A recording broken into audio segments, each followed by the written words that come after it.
Patie ruhusa on Thursday afternoon. Morning. Morning Committee meeting.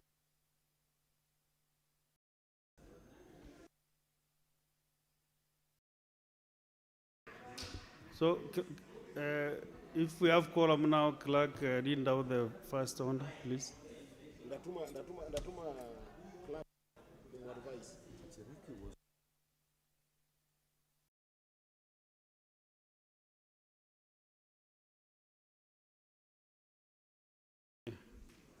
We are now properly constituted. Clerk. Order number 1, administration of oath. Next order. Order number 2, communication from the chair. Next order. Order number 3, messages. Next order. Order number 4, petitions. Next order. Order number 5, papers. The Senate Majority Leader.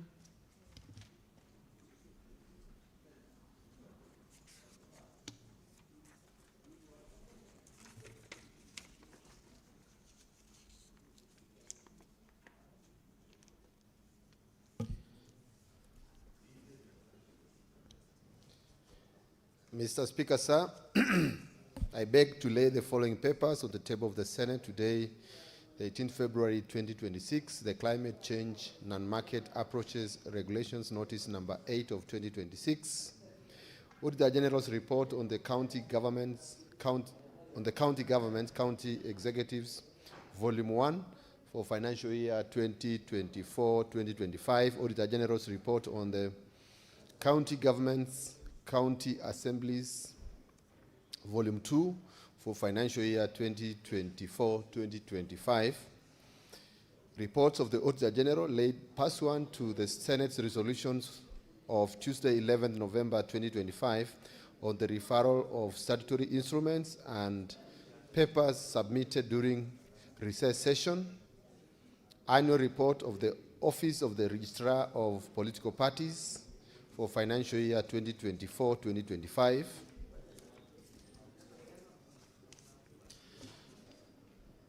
Lumakanda County Level 4 Hospital, County Government of Kakamega, Kajiado County Investment Authority, Kilifi County Health Services Improvement, Kilifi Mariakani Water and Sewerage Company Limited, Municipality of Malindi County Government of Kilifi, Bamba Sub-County Level 4 Hospital, County Government of Kilifi, Kilifi County Referral Hospital, County Assembly of Tana River, Carlon and Mortgage Fund, Tana River County Inuka Fund, Municipality of Hola, County Government of Tana River, City of Kisumu, Tana River County Emergency Fund, Tana River County Climate Change Fund, Tana River County Staff Car Loan and Mortgage Scheme Fund, Kakamega County Water and Sewerage and Sanitation Company, Malindi Sub-County Level 4 Hospital, County Government of Kilifi, Mariakani Sub-County Level 4 Hospital, County Government of Kilifi,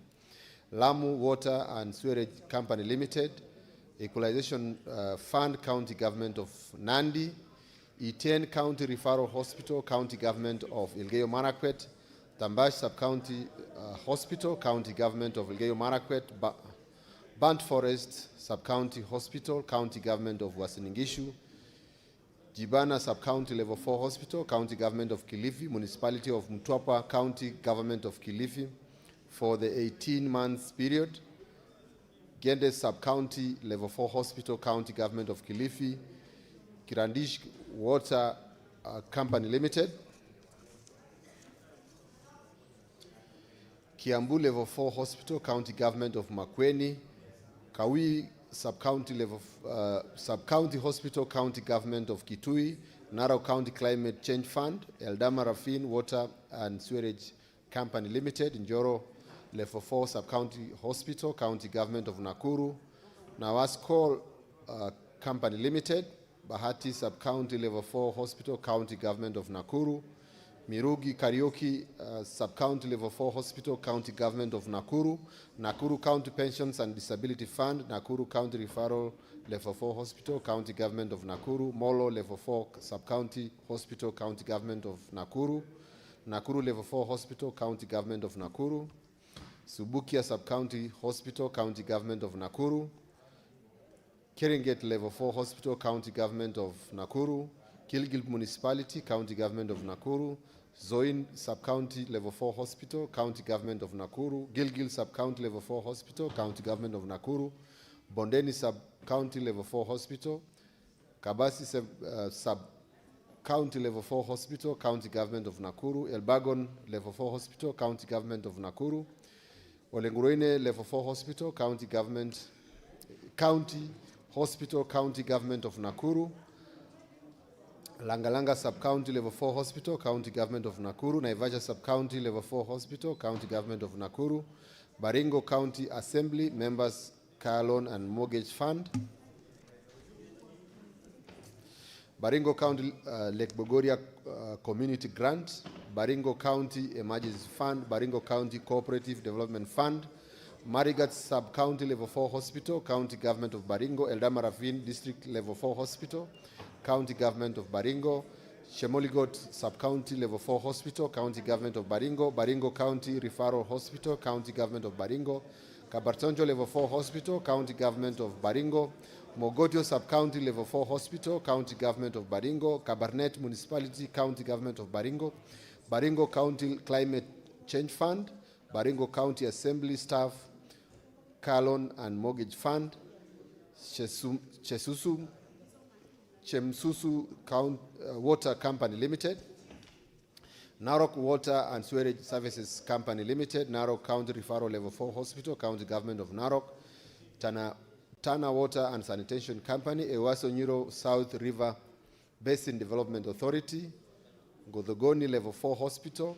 Kitui County Level 4 Hospital, County Government of Kitui. Londiani Sub-County Level 4 Hospital, County Government of Kerisho. Nyangena Level 4 Hospital, County Government of Nyamira. Kabianga Tea Farm Company Limited. Kahesha Sub-County Hospital, County Government of Migori. Liteini Municipality, Kerisho County Executive Staff Mortgage Scheme Fund. Suba North Sub-County Level 4 Hospital, County Government of Homa Bay. Nyacheki Level 4 Hospital, County Government of Kisii. Kegonga Sub-County Hospital, County Government of Migori. Nduru Sub-County Referral County Government of Kisii. Kisumu Water and Sanitation Company Limited. Sigowet Sub-County Level 4 Hospital, County Government of Kerisho. Esani Level 4 Hospital, County Government of Nyamira. Gesusu Level 4 Hospital, County Government of Kisii. Ntimaru Sub-County Hospital, County Government of Migori. Onga Sub-County Hospital, County Government of Migori. Oyani Sub-County Hospital, County Government of Migori. Masaba District Hospital, Level 4 County Hospital, County Government of Nyamira. Kianjuri Level 4 Hospital, County Government of Nyamira. Kijanjuri Level 4 Hospital, County Government of Nyamira. Fort Tenant Sub-County Level 4 Hospital, County Government of Kerisho. Ekerenyos Level 4 Hospital, County Government of Nyamira. Kerisho Water and Sanitation Company Limited. Lungalunga Sub-County Level 4 Hospital, County Government of Kwale. Msambweni County Referral and Teaching Hospital, Level 5, County Government of Kwale. Kwale Sub-County Hospital, County Government of Kwale. Likoni Sub-County Level 4 Hospital, Mombasa County Government. Migori Water and Sanitation Company Limited. Port Ritz Sub-County Hospital, County Government of Mombasa. Tundor Sub-County Level 4 Hospital, County Government of Mombasa. Kinango Sub-County Level 4 Hospital, Kwale County Government. Mombasa Water Supply and Sanitation Company Limited. Mwatate Sub-County Level 4 Hospital, Taita Taveta County Government. Tavevo Water and Sewerage Company Limited, Taita Taveta County Government of Taita Taveta. I beg to lay, Mr. Speaker, sir. Very well. Next order.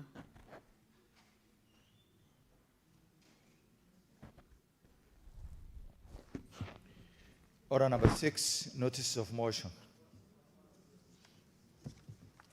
Chairperson, Standing Committee on Labor and Social Welfare. We have a notice to give.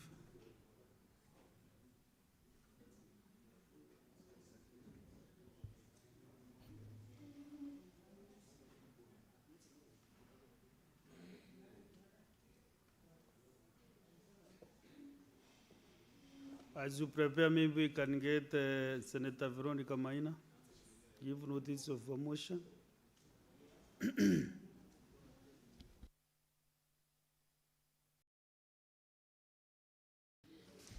Mr. Speaker, sir, I beg to give notice of the following motion.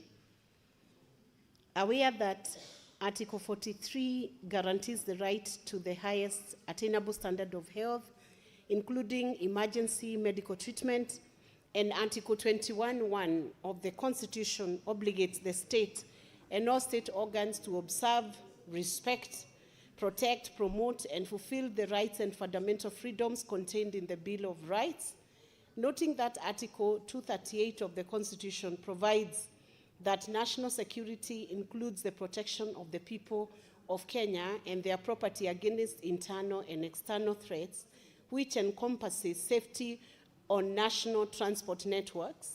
Cognizant that road traffic injuries are among the leading causes of death in Kenya and constitute the leading cause of mortality among adolescents and adults in their most economically productive years, surpassing many communicable and non-communicable diseases, resulting in significant loss of human capital and productivity, noting that in 2025, more than 4,400 Kenyans lost their lives with over 17,000 injuries from road crashes, a 3% increase over the previous year, while nearly 400 people were killed in road traffic accidents in January 2026 alone, representing an 11% increase compared to the same period in the previous year, illustrating a continuing trend of preventable loss of life. Concerned that beyond loss of life, road traffic accidents result in long-term disability, psychological trauma, family disruption, and significant economic loss, with estimates suggesting losses amounting to billions of shillings annually to the national economy, while placing severe strain on health facilities and emergency services.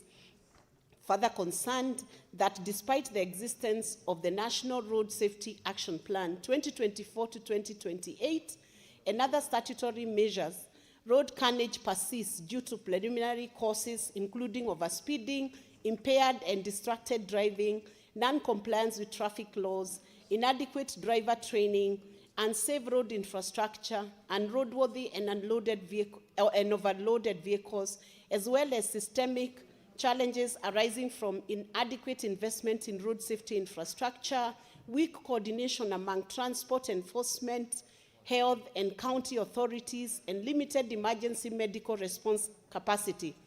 Now, therefore, Senate resolves that road traffic accidents in Kenya be declared a national disaster requiring urgent, coordinated, and sustained multi-sectoral intervention across prevention, emergency response, rehabilitation, and long-term systemic reform. The Ministry of Roads and Transport and the Ministry of Health, in conjunction with the National Transport and Safety Authority, the National Police Service, and the Council of Governors, urgently strengthen the implementation of the National Road Safety Action Plan 2024 to 2028, including an enhanced enforcement of traffic laws, safer road signs, public education, and data-driven intervention, and improved emergency response capacity. The Ministry of Health, in collaboration with the county governments, to set aside adequate resources to support road safety interventions, emergency medical services, trauma care centers, and post-crash rehabilitation services. And number 4, the National Treasury, in collaboration with the Ministry of Roads and Transport, establishes a Road Safety Disaster Response Fund to support road safety interventions, victims, and families affected by the road traffic accidents. Senator Veronica Maina, MP, I hereby give that notice. Honorable Speaker. Thank you. The next is the Chairperson, Standing Committee on Labor and Social Welfare.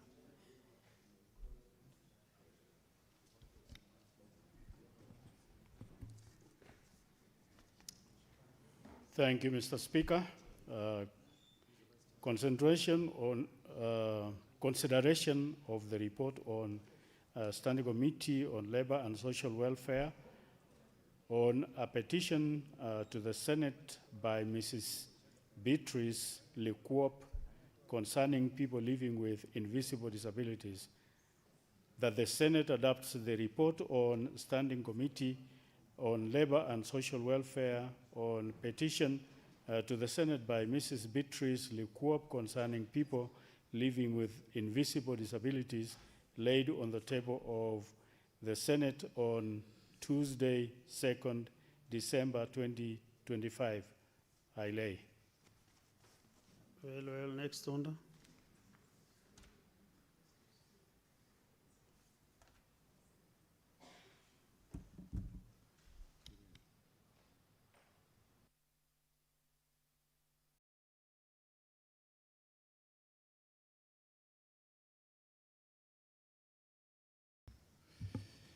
Order number 7, questions and statements.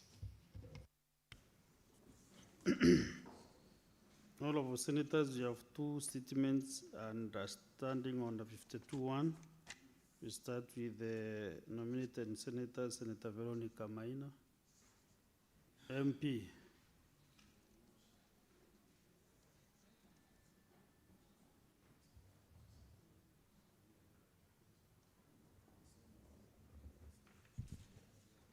Mr. Speaker, sir, I rise pursuant to Standing Order 52-1 to make a statement on a matter of national importance, namely the urgent need to strengthen the protection of children from violence, neglect, abuse, and exploitation, particularly in the light of the disturbing rise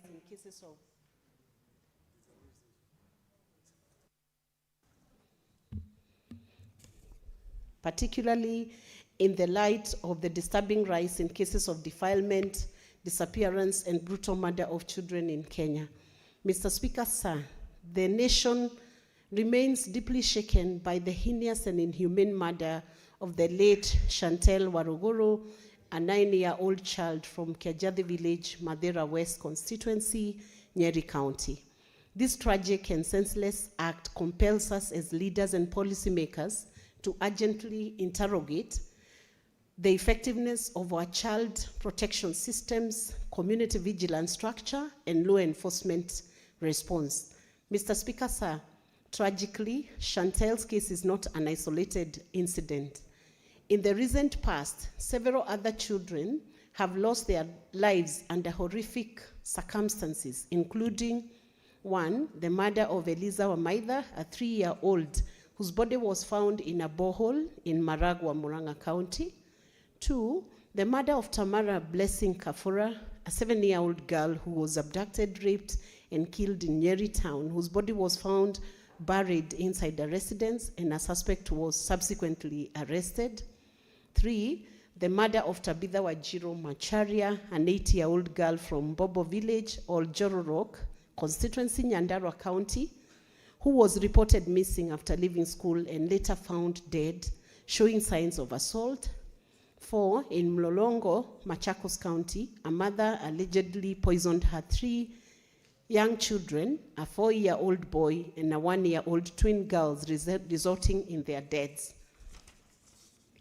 4, in Kikuyu, Kiambu, a mother is suspected to have killed 2 siblings, a 7-year-old boy and a 5-year-old boy, under suspicious circumstances. In Kirinyaga County, a mother allegedly threw her 3- and 4-year-old children into a well following a domestic disagreement. And in Nyamira County, a suspected murder Murder-suicide claimed the lives of a mother and her 2 children, an 8-year-old girl and a 5-year-old girl. Mr. Speaker, sir, every child in Kenya has an inherent and inalienable right to life, dignity, care, and protection. The Constitution of Kenya, under Article 53, places a solemn duty upon the state parents, guardians, and society to protect children from abuse, neglect, harmful cultural practices, and all forms of violence. These guarantees must be upheld in practice and not merely exist in law. While Kenya has enacted progressive legislation, including the Children's Act 2022, the persistence of violence against children exposes gaps in implementation, weak reporting mechanism, inadequate coordination among duty bearers, and delayed response to children at risk. Mr. Speaker, sir, Kenya's obligation under the United Nations Convention on the Rights of the Children and the African Charter on the Rights and Welfare of the Children require the state to take effective legislative, administrative, and social measures to protect children, with the best interests of the child as a primary consideration in all actions. In light of these incidences, and with particular concern regarding rising violence against adolescent girls and risks affecting children via online platforms, we call upon the actors to urgently take decisive policy, legislative, and administrative actions as follows: strengthen and adequately resource community-based child protection system, including Nyumba Kumi structures, local administration, faith-based institutions, and community health promoters to support early identification, reporting, and timely intervention for children at risk, and enable identification of potential children predators. 2, establish and enforce mandatory national rapid response protocols for missing children, requiring immediate action by the National Police Service, real-time inter-agency coordination, and clearly defined timelines for investigation, operationalize an integrated national child protection data and case management linking relevant ministries, county governments, the National Police Service, and judiciary to enhance information sharing, case tracking, and accountability. Enforce strict accountability for duty bearers, including administrative, disciplinary, and criminal consequences for negligence or failure to act by officers and institutions mandated to protect children. Ring-fence and increase budgetary allocations for child protection services at both national and county levels, including safe shelters, psychosocial support, children-friendly police units, and forensic capacity. Strengthen law enforcement and judicial response through child-sensitive investigations, fast tracking of cases involving violence against children, and survivor-centered approaches that deliver timely justice while minimizing re-traumatization.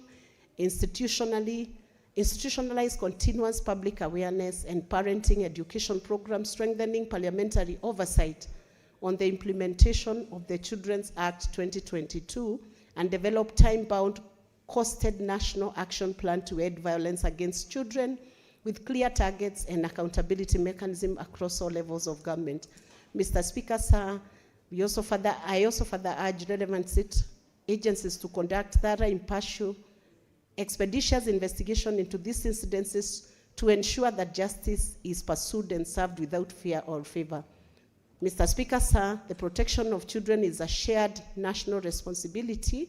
Let the tragic loss of Chantel Waruguru, Eliza Wamaitha, Tamara Kabura, Tabitha Wanjiro, Masharia, and no other children whose lives have been brutally cut short serve as a solemn call to action, compelling us to strengthen our laws, institutions, and community vigilance to ensure no child in Kenya is left unprotected. The soul of these children, may they rest in eternal peace. Thank you, Mr. Speaker, sir. Senator Veronica Maina, MP. Okay, very well. Next is Senator Ezena Remaretian, MP. Statement and 52-1, that statement is dropped. Next is statements pursuant to standing order 53-1. Senator Seki Lenku Orekanar.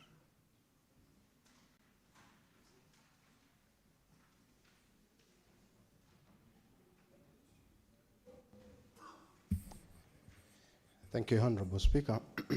A request for a statement on the schedule of payment on statutory deductions owned by County Government of Kajiado.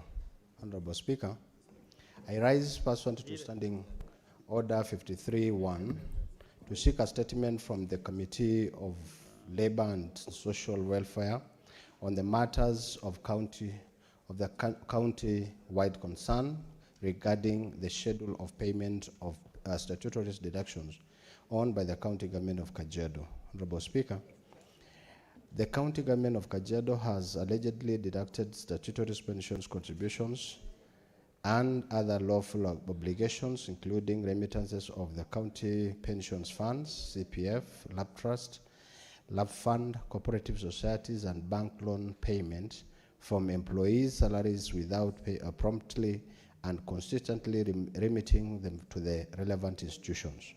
This failure exposes employees to serious financial risks, including loss of pensions, benefits, loans, penalties, and interest, strain credit relationship, and psychological distress, and constitutional and violations of labor laws, public finance management principles, accountability standards, and constitutional obligations on public entities to ensure prudent use of public resources. In the statement, the committee should address the following: a detailed breakdown on areas related to all statutory and non-statutory deductions made by the County Government of Kajiado from employees' salaries over the last 2 years, financial years, 2024-2025 and 2025-2026, including a contribution to a county pensions funds, CPF, the local authority pension trust, LAB fund, cooperative society circles, commercial bank, and other financial institutions in respect of loan payment and pay as you earn pay. 2, a schedule from the respective institution, including the total amount deducted monthly, the total amount remitted, supported by evidence of bank transfer, the standing arrears per institutions and deductions, votes, and durations for which such arrears have remained unpaid during the last 2 years. Reasons for any delays or non-remittance from the county executive on deductions funds over the said period, including whether the funds were diverted or appropriated for other purposes. 4, any penalties, interests, or sanctions that may have accrued as a result of delayed remittances and current financial exposure to the County Government of Kajiado arising thereof.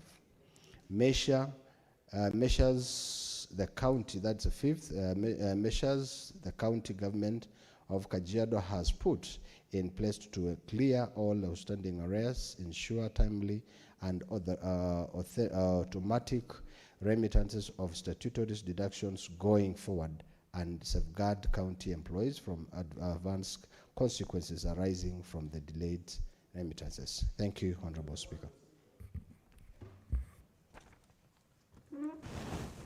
So, who is out of order, or what is out of order? Is it Senator Seki's statement? Let me clear these statements first, kindly. I will attend to your issue, if any. Senator for the Rakanidi County, Senator Mwenda.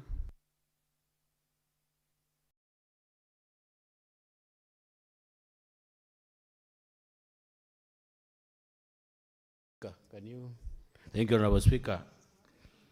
Mr. Speaker, I rise pursuant to Standing Order 53-1 to seek a statement from the Standing Committee on Land and Environment and National Resources on a matter of countrywide concern regarding the intervention measures being undertaken to address the ongoing water crisis in some parts of the Rakanidi County. Mr. Speaker, sir, residents in areas covered by River Hura, Ronkunu, and the River Langala continue to face acute water shortage following the drying up of these rivers. Reports of diversion of remaining water sources to private farms have further exacerbated the crisis, affecting households, schools, health care facilities, and livelihoods. In the statement, Honorable Speaker, the committee should address the following: the immediate measures in place to provide emergency water supply to communities affected by the drying up of River Hura, River Kunu, and the River Langala, including whether alternative source and temporary water supply systems have been identified, including the corresponding implementation plan and the timelines. Number two, Honorable Speaker, the committee should also look at the measures being taken to ensure fair and equitable distribution of available water resources in the affected areas, including enforcement actions to investigate and curb diversion of water to private farms and the timelines for these resolutions.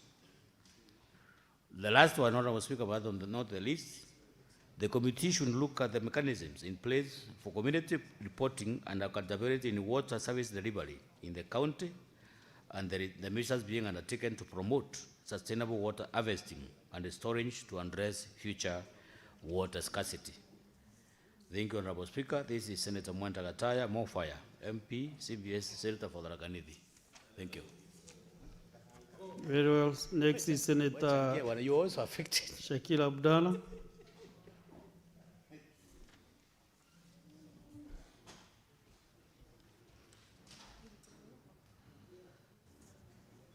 Thank you, Mr. Speaker. Mr. Speaker, I request for a statement on ongoing conflicts between herders and farmers at Witu Nyongoro Ranch. Mr. Speaker, sir, I rise pursuant to the Standing Order 53-1 to seek statement from the Standing Committee on National Security, Defense and Foreign Relations on a matter of country-wide concerns regarding the ongoing conflicts between herders and farmers, which has resulted to livestock deaths of Witu Nyongoro Ranch in Lamu County. Mr. Speaker, sir, on Tuesday, 27 January 2026, at least 50 cows reportedly dead and other 20 collapsed shortly after grazing at the Labatari area near Maleli within the ranch. Preliminary indications by police and veterinary officers suggest possibly poisoning and exposure to toxic substances. In the statement, the committee should address the following. Number one, the status of investigations into the report livestock deaths, including the agencies handling the investigations and the expected timelines for conclusions and action. Number two, the mechanisms and timelines for compensation and other relief to affected livestock owners arising from the incident. Thank you, Mr. Speaker.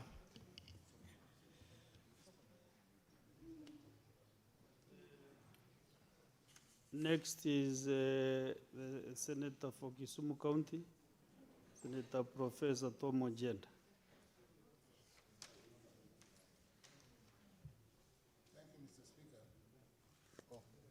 Thank you, Mr. Speaker. Today I only have one statement.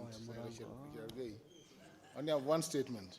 Mr. Speaker, this is a request for a statement under Standing Order 51.3. I stand pursuant to Standing Order 51.3 to seek a statement from the Standing Committee on Agriculture, Livestock and Fisheries on a matter of countrywide concern regarding mass death of fish, particularly at Dunga Beach in Lake Victoria, cages, affecting fishermen's livelihoods and the potential threat to food security in the region. In the statement, the committee should address the following. One, the nature and magnitude of the incident, including the affected areas, estimated losses and findings on the causes. Two, the intervention undertaken by the national government and the Kisumu County government to mitigate losses and offer support to affected fishermen. Three, the measures in place to monitor fish health, regulate cage farming, and prevent recurrence of similar incidents. And four, the long-term plans to safeguard Lake Victoria's aquatic ecosystem and protect fishing livelihoods in Kisumu County. Thank you, Mr. Speaker. Senator James Mulango.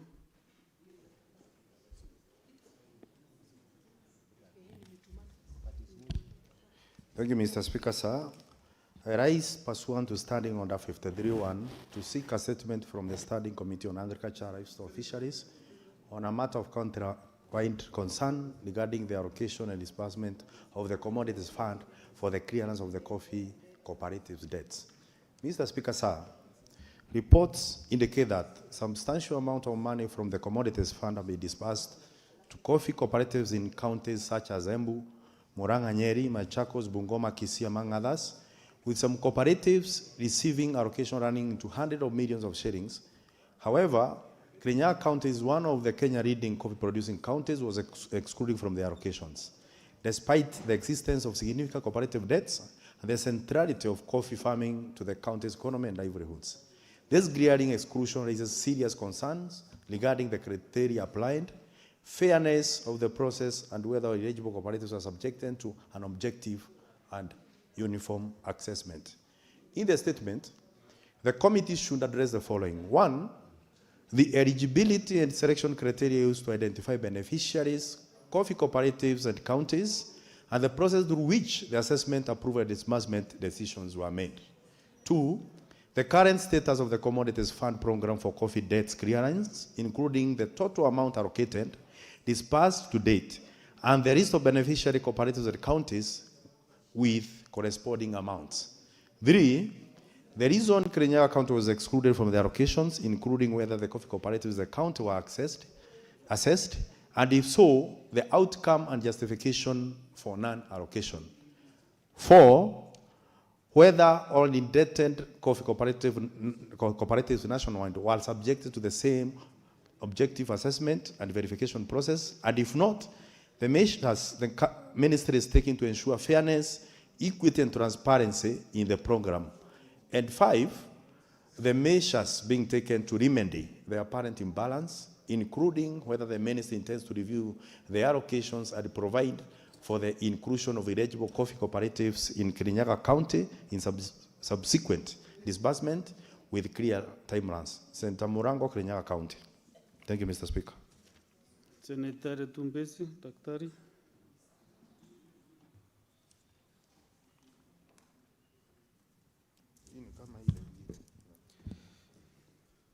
Mr. Speaker, sir, statement on rising maternal deaths in Samburu County. Mr. Speaker, sir, I rise pursuant to Standing Order 53.1 to seek a statement from the Standing Committee on Health on a matter of county-wide concern regarding the rising maternal deaths in Samburu County. Mr. Speaker, sir, alarming rise in the maternal deaths in Samburu County points not to an isolated clinical events, but to systematic gaps in health services delivery, including shortages of skilled personnel, weak emergency response and referral systems, inadequate infrastructure, and gaps in policy implementation and supervision. Given that the residents of the remote and pastoralist areas rely almost entirely on the health facilities, on the county health facilities, these incidences raise serious concerns regarding compliance with national maternal care standards and the realization of the right to the highest attainable standard of health under Article 43(1)(a) of the Constitution of Kenya. Mr. Speaker, sir, in the statement, the committee should address the following. 1, the exact number of maternal deaths recorded in Samburu County for the last 3 years, identify the facilities where they occurred, state the medical causes of death, and confirm whether each case was reviewed under the maternal and perinatal death surveillance and response framework and its recommendations implemented. 2, to approve staffing establishment and the actual number of obstetricians, doctors, clinical officers, midwives, anesthetists, and laboratory staff available in each maternity facility, and establish whether 24-hour skilled birth attendance is provided in all sub-county hospitals. 3, whether Suguta Level 4 Hospital and other sub-county hospitals have functional operating theaters, blood transfusion capability, essential emergency obstetric drugs, and monitoring equipments. 5, the number of ambulances assigned to each sub-county, their operational status, average emergency response time, and whether emergency referrals from maternity units meet national referral timelines and standards. 5, the specific actions taken following maternal death reviews, including disciplinary measures, if any, budget allocation to maternal health services, and a clear time-bound plan to prevent recurrence of similar deaths. I thank you, Mr. Speaker. Thank you. Honorable Senators, I will interrupt that statement session first to clear with this pending matter. Senator Cherigei, I'm aware you have 3 statements to make, but before you do that, I want to clear you to clear this matter before me. So my communication is on substantiation of facts that a senator alleges to be true pursuant to Standing Order 105 concerning Senator Samson Cherigei MP. Can you have that seat next to you, Senator Faki? Honorable Senators, as you may recall, at the sitting of the Senate held on Tuesday, 17 February 2026, the temporary Speaker, Senator Wakiri Hilary Sigei MP, directed Senator Samson Cherigei MP to substantiate utterances made while seconding the motion on the approval of Senator Kiprono Chemitei Cheblet MP to serve in select committees of the Senate.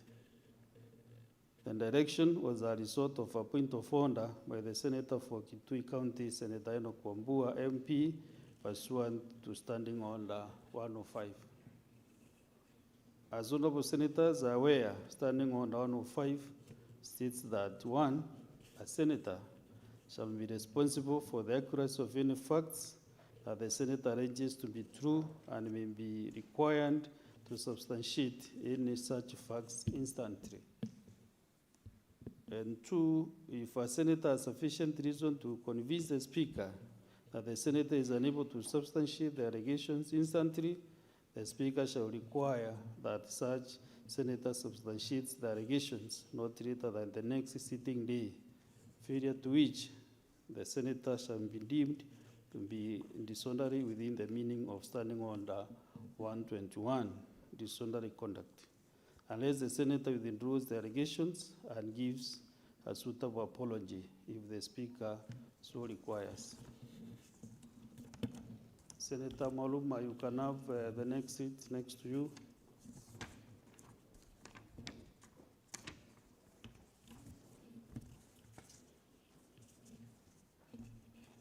Honorable Senators, in the point of order, Senator Cherigei MP was required to substantiate the statement that I read, we are facing issues of extrajudicial killings.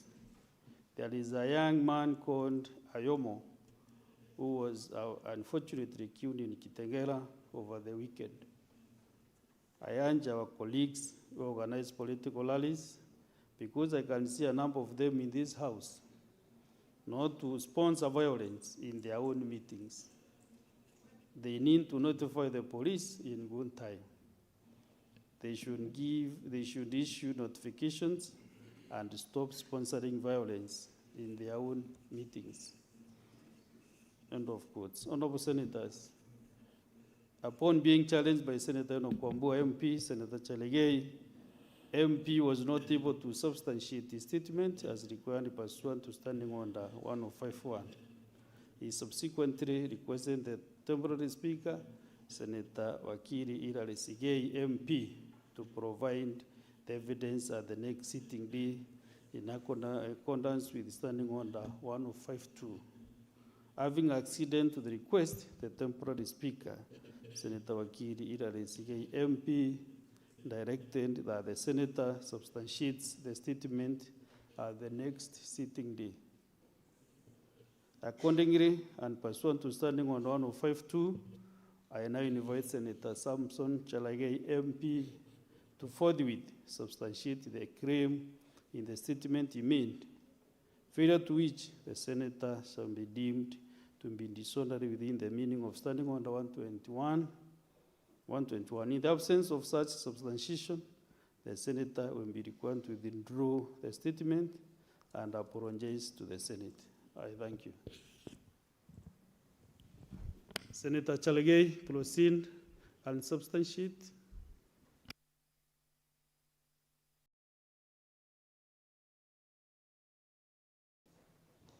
Mr. Speaker, I have some documentation here, number one, that I wanted to table, and then number two, I needed your guidance on tabling classified information before the House. Thank you, Mr. Speaker. It is classified information that you have that you can't table before the Senate. All the senators. I don't need any assistance from anybody, honorable senators. I am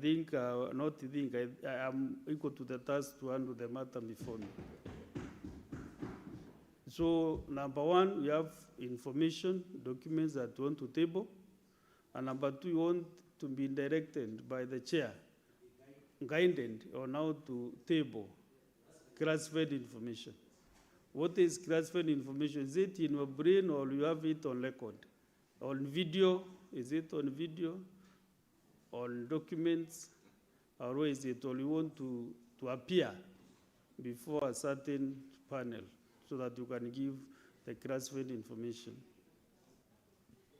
Mr. Speaker, since I tried reading the standing orders and they don't provide expressly on how classified information, that is why I wanted your guidance. But I have some information here which I can table. Then if there are rules and guidance can be given on how classified information should be tabled, then I'm well guided by the House. I was asking you, in what form is your classified information? Mr. Speaker, I have it with me, but I didn't bring it because under the standing orders does not give guidance on how classified information is tabled before the House. So what are you tabling before this House? Further information. What you are substantiating, what are you tabling? I don't know why Kalwale is mad. Sorry? He's saying I'm wasting the time of the House. So, Speaker. Can you read out what you are tabling? No, these are dispatch from the National Police Service in the official communication. Then maybe I can table. Then I thought the procedure is table, then they verify, then they get back to me. That is the procedure of the House, unless the standing orders have changed. What you need to do is to substantiate. I thought part of substantiate orally, and then you can table any evidence that you have. No, the evidence that is here, Mr. Speaker, is based on number of occasions where National Police Service have alleged that the public sometimes have used violence in some of these meetings. This is a dispatch that was done on 8 February 2026. There are a number of them, Mr. Speaker, where the police have suffered also the attack. This was in October 29, 2025, among others. Suppose you substantiate. Do you know what your statement was and what you should substantiate? You're not substantiating police information or whatever they communicated. You are substantiating your allegations about a meeting in Kitengela. That is what you should substantiate. And that is why, Mr. Speaker, I'm saying that is classified information. You know, you are a lawyer of, where is the professor? Professor just left because he schooled you very well. Mr. Speaker. You are supposed to substantiate your allegations. Mr. Speaker. We don't need any police statements in this floor.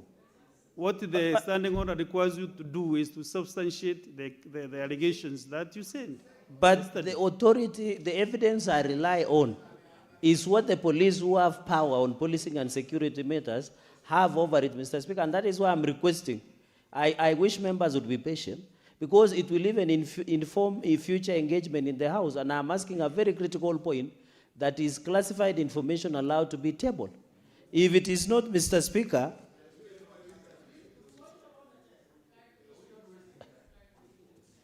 Senator Chalege, you know what you are supposed to do, the rules of the House. You know what you are supposed to do is to substantiate the allegations that you made yesterday. They were statement. Can I read to you once again? no, Mr. Speaker, I understand, but I needed the indulgence on the classified information part. If you you can guide me. You know you are going the opposite. Can you substantiate? Mr. Speaker, and that is why I have information here that I wanted to table before Have the your class. seat. Let me read again to you what you said. Because I can, no, just a minute, Senator Sifuna. What you are supposed to substantiate is your statement that I want to read to you.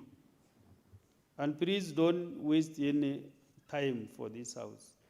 This is a serious house. You either substantiate or withdraw.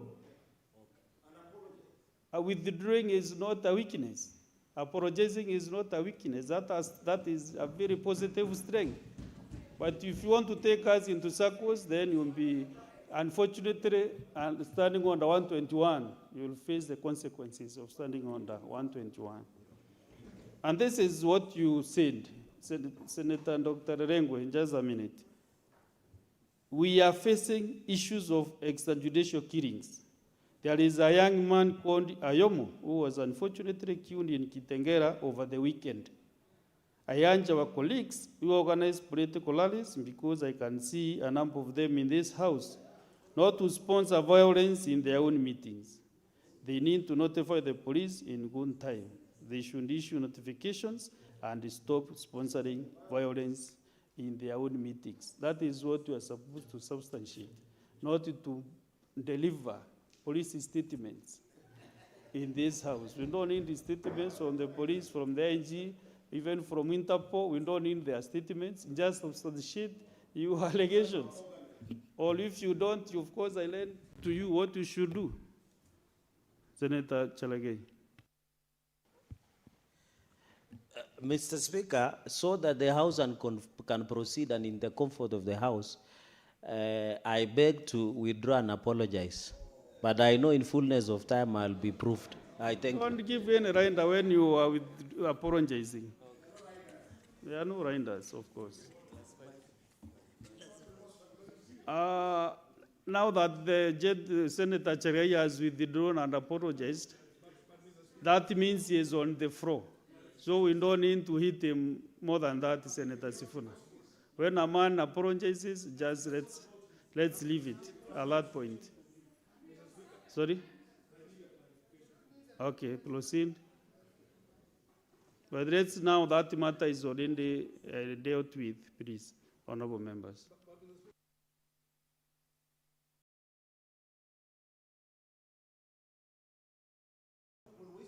You know, Honorable Speaker, the clarification that the Honorable Speaker, please just 1 minute, Honorable for Senator for Kitui. Speaker, I think we all were elected to this House and we sought to take the proceedings of this House extremely seriously.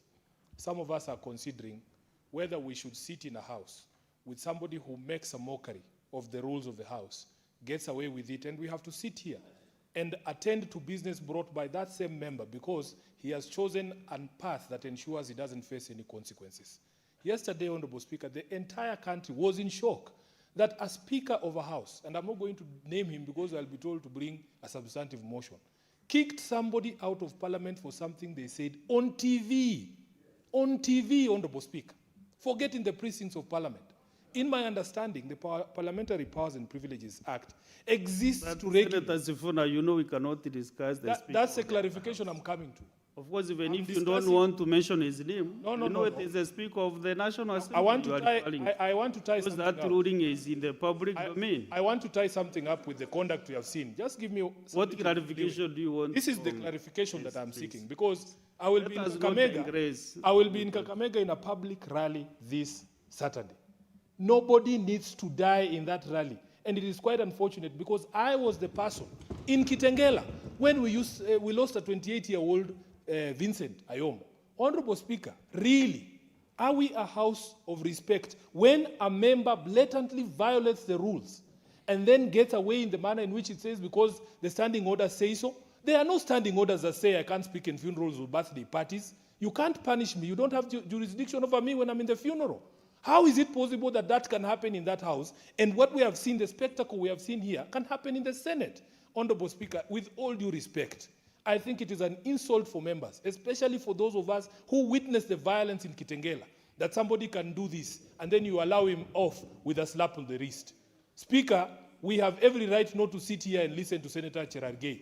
And for him to abuse this hallowed house, it is very, very unfortunate, Honorable Speaker. Senators, you know, these standing orders are not creation of the chair. These are the standing orders are creation of the Senate, this whole house. If Senator Wambua, please, I'm giving guidance to this house, and then you are making noise to me. Why should you do that? Senator Wambua, you know I am not really. Senator, I'm talking to Senator Senator Watanya. So the issue is because he spoke before you? No, I'm not saying that. I'm saying the Speaker, I have something to Why are you engaging me, Senator Wambua? You cannot manage me in this chair, please. Please. And if it is because the seat of the deputy minority leader is close to the speaker, that can be moved to any other corner. Yes. Because you are misusing the proximity to the speaker to make a noise to the chair. You can't do that to me. No. Please. It's not possible.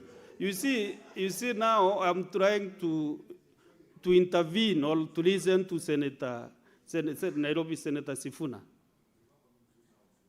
the deputy minority whip, before I finish with him, and then you are echoing on this other side. Why shouldn't you do that? So, Senator, what I was saying, Senator for Nairobi Sifuna, Senator Sifuna, the senator for this Ingrisha city, the standing orders 1052 is requesting the speaker, if the member fails to substantiate, he should withdraw and apologize. So what else should I do to a member? Because we are using these standing orders. Can we change them? Then we can be doing other punishments to the members. Yeah? And you see, I was not soft with him. So I think we should make progress, honorable senators. Because we are already dispensed that matter. Next, Senator Chadege, now you can lead your statements.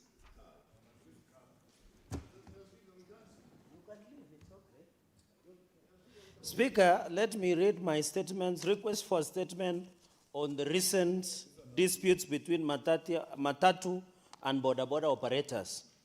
Mr. Speaker, sir, I raise pursuant to Standing Order 53-1 to seek a statement from the Standing Committee on Roads, Transportation and Housing on a matter of county-wide concern regarding the recent disputes between Matatu and border operators in Nairobi City County, which have escalated into violent confrontations, destruction of property, and transport strikes that have paralyzed movement across the city. Mr. Speaker, sir, on February 2nd, 2026, Matatu operators staged a protest in Nairobi following a violent clashes where Matatus were allegedly torched and drivers attacked by border riders. The strike left thousands of commuters stranded along major routes such as Thika Road, Jogoo Road, Outer Ring Road, and Tomboya streets, while border riders and ride-hailing services hiked fares, worsening the plight of ordinary Kenyans. These disputes have raised serious concerns about lawlessness, lack of regulation, and government's failure to protect both operators, commuters, and borders. In the statement, the committee should address the following: the current status of investigation into the violent incidences against matatu operators by border operators, including the agencies leading the inquiry, and measures be taken to ensure accountability. The immediate actions, number 2, implemented to protect matatu operators, commuters, and borders from further attacks and disruptions, and details of any formal communication issued by Ministry of Roads and Transport in collaboration with the Ministry of Interior, National Administration, to inform the public steps taken to resolve the dispute between matatu and border operators.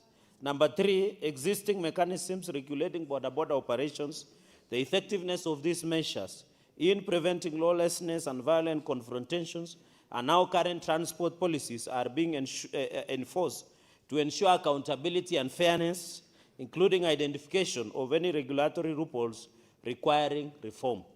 Number 4, Mr. Speaker, the extent to which the conflict reflects deeper governance and regulatory gaps within the public transport sector, as well as economic and social impact of the disputes on commuters, including fare hikes and transport disruptions. Finally, Mr. Speaker, on this statement, details on the safeguards being established to prevent future strikes and promote peaceful coexistence between matatu. Details on the safeguards, let me take that one, sorry.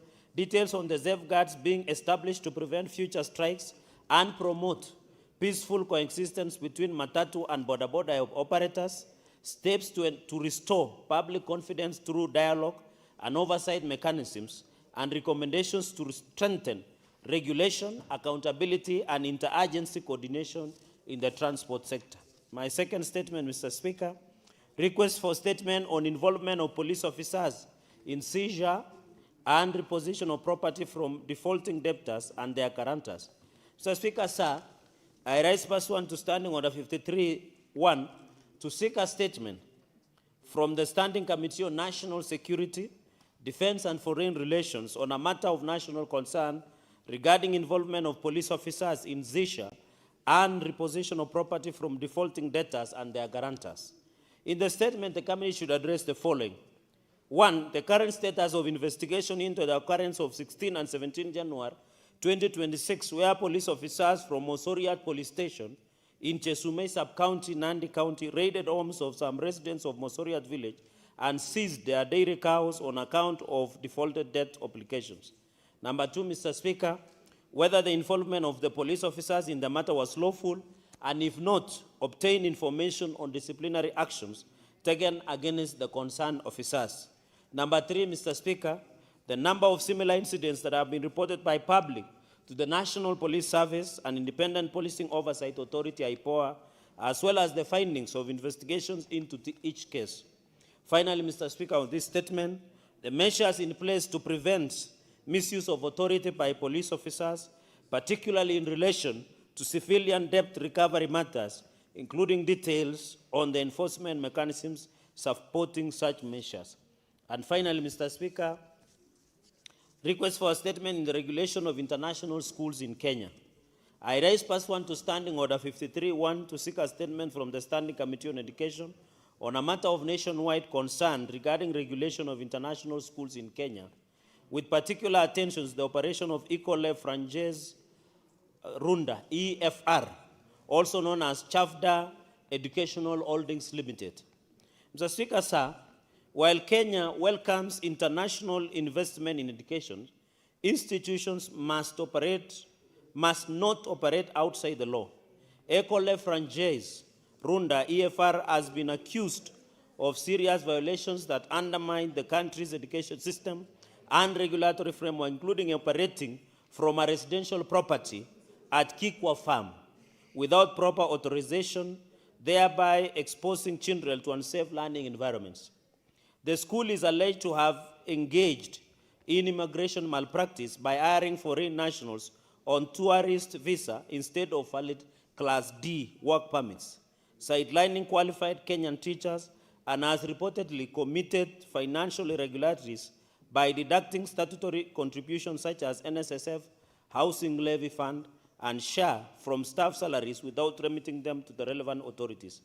Academically, Ekole Francis Runda is accused of expanding into secondary education without Ministry of Education approval, falsifying student assessments, and fostering a toxic environment that has prompted the withdrawal of over 30 students. It is lack of accreditation by Agenzio por el Enseñamiento Francés el Stranger, AEFE, questions its legitimacy as a French international school. Mr. Speaker, in the statement, the committee should address the following: whether École Française Runda is legally authorized to operate and enforce actions being undertaken in response to each alleged violation. Number two, Mr. Speaker, measures in place to regulate international schools and prevent their operations in residential properties without proper zoning, licensing, and safety approvals. Number three, Mr. Speaker, whether teachers employed at EFR or EFR, Mr. Speaker, École Francis Runda, process valid work permits and registration with the Teacher Service Commission. Number four, Mr. Speaker, steps being taken to audit the school's financial practices, including remittance of statutory deductions to Kenya Revenue Authority, KRA, National Social Security Fund, NSSF, and the Social Health Authority, SHA. Finally, Mr. Speaker, on this statement, measures being taken to address allegation of political or diplomatic protection that may shield non-compliant institutions from accountability, and the reforms necessary to strengthen oversight of international schools, ensure compliance with the Kenyan law, protect students, parents, and teachers from this exploitation. I thank you, Mr. Speaker, and I yield back. Thank you. Senator Zena de Martian, you can now read the statement on 52-1.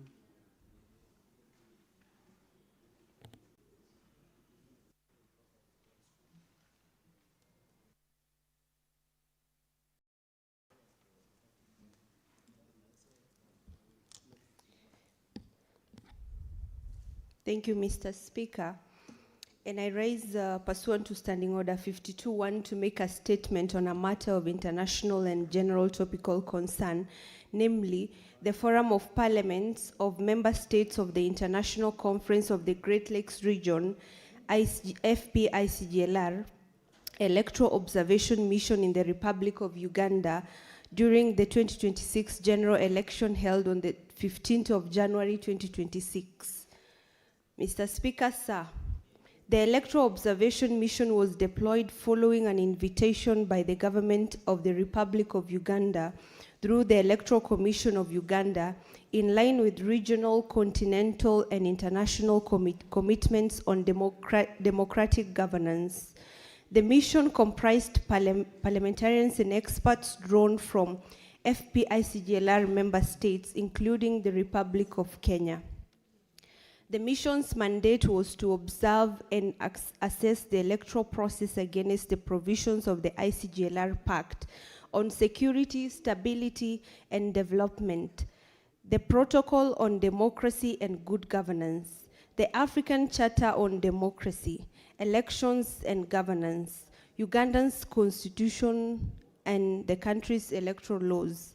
Mr. Speaker, sir, prior to polling day, the mission undertook a pre-election analysis which examined the political, legal, and socio-economic context of the elections.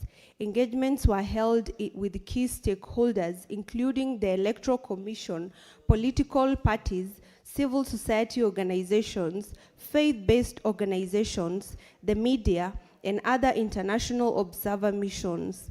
These engagements provided valuable insights into the state of preparedness, opportunities, and challenges surrounding the electoral process. Mr. Speaker, sir, the mission observed that the Electoral Commission of Uganda implemented its electoral roadmap largely as scheduled, including voter registration and verification exercises, civic and voter education programs, and the stakeholder consultations. The use of biometric voter verification technology implemented by facial identification features was noted as a positive step towards enhancing electoral integrity. Mr. Speaker, sir, the campaign environment was generally calm compared to previous electoral cycles, though concerns were raised by stakeholders regarding unequal campaign conditions among political players, the absence of comprehensive campaign finance regulation, misuse of state resources, and the role of security agencies in political parties. The prevalence of misinformation, disinformation, and hate speech, particularly on digital platforms, was also highlighted. Mr. Speaker, sir, on polling day, observers were deployed to various polling stations, particularly within Kampala city. The mission observed the opening, voting, closing, and counting processes. While most polling stations experienced delayed opening due to logistical and technical challenges, including malfunctioning biometric kits, voting proceeded in a peaceful, orderly, and transparent manner. Polling officials generally demonstrated adequate knowledge of procedures, and the secrecy of the ballot was respected. The presence of security personnel at polling stations contributed to overall order, though in some instances, their proximity to voting areas was perceived as potentially intimidating. Political party agents were present in most polling stations observed, and counting and tallying at polling stations were conducted in accordance with established procedures, with results verified and signed by party agents. Mr. Speaker, sir, the mission noted the active participation of women, youth, and persons with disabilities as voters and elections officials.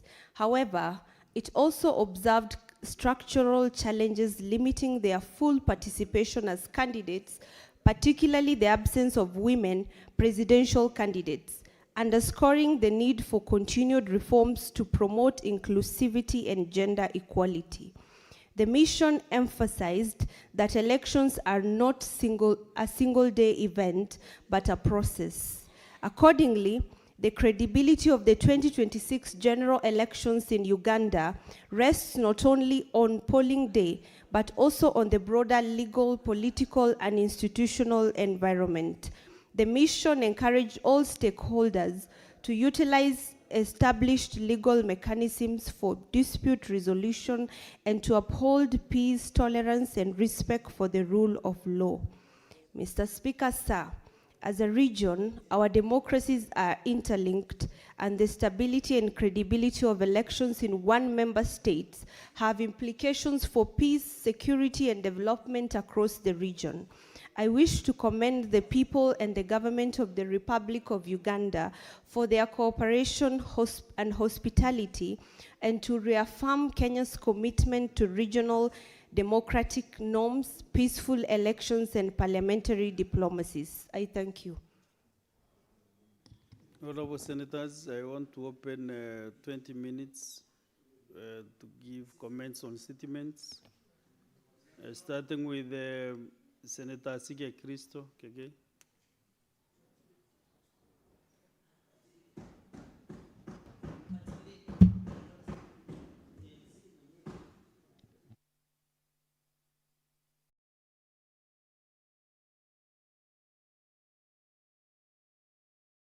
Give Senator Christo Sige the mic. Thank you.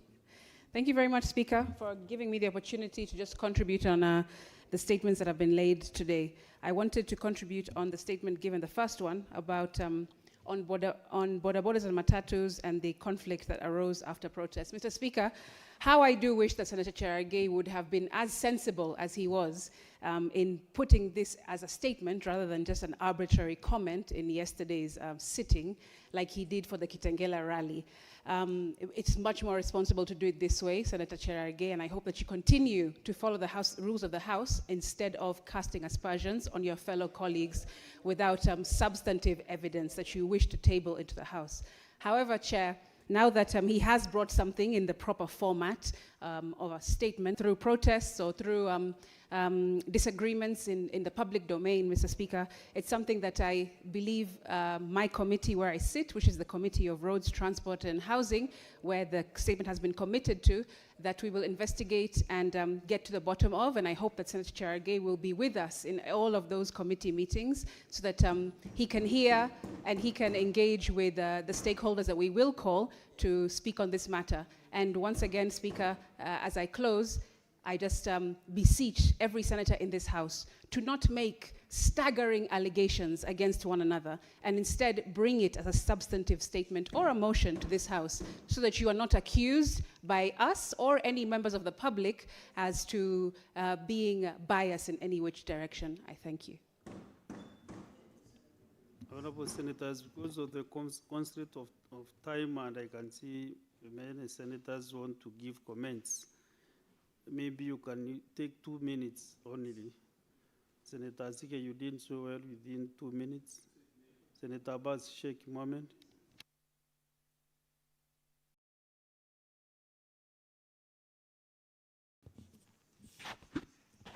Thank you, Honorable Speaker. Honorable Speaker, I also want to contribute to Honorable Shigei's statement. Honorable Speaker, the issue of the border and Mtatu issues have really become now a problem. That the border actually is actually very vibrant industry, contribute to the economy, but however, the riders' behaviors has become now wanting and intimidating everybody in the road. The way the Matatu guy, the border guys behave is actually so scaring that most of the drivers, especially in Nairobi, cannot be able to drive comfortably and conveniently because they come from every corner on the road and they don't even obey the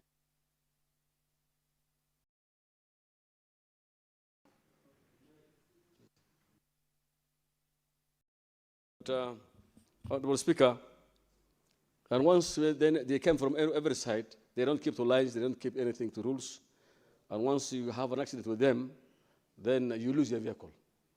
They ban all the vehicles, and they ban even the big, matatus and those things, and I think that is a bad behaviors, and it's a high time that the police should put this in traffic, and the Ministry of Transport should come with an order and a kind of regulation that can be able to regulate the matatus, the borders. Honorable Speaker, there should be a penalty, a heavy penalty for the act of these border guys.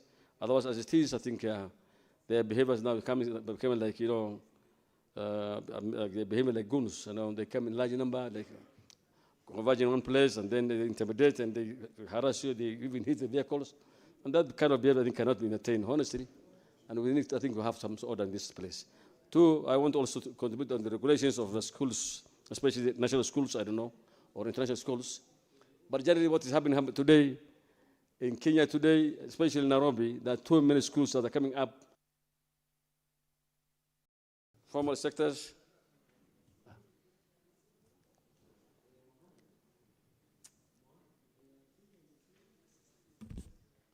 That also, actually, schools where they have been established at times, you can see high-rise buildings having schools where even the learners are at risk.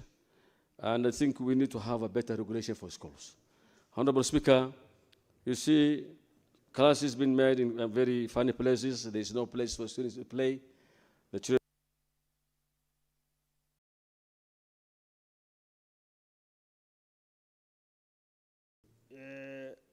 Senator Ogingo Buru, you wanted to make a comment on the statements? If not, then we go to Senator Ogora Beatrice Akinyi.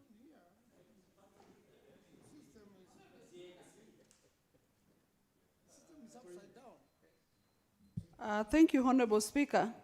Honorable Speaker, it is so symbolic and it's not out of the ordinary that I should speak after you call the name of the party leader.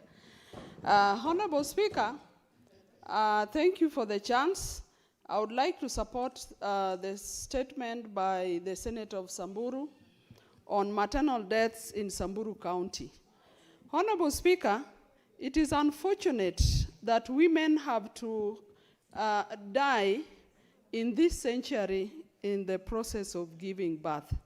The question we ask ourselves is why delivery remains a punishment in this country.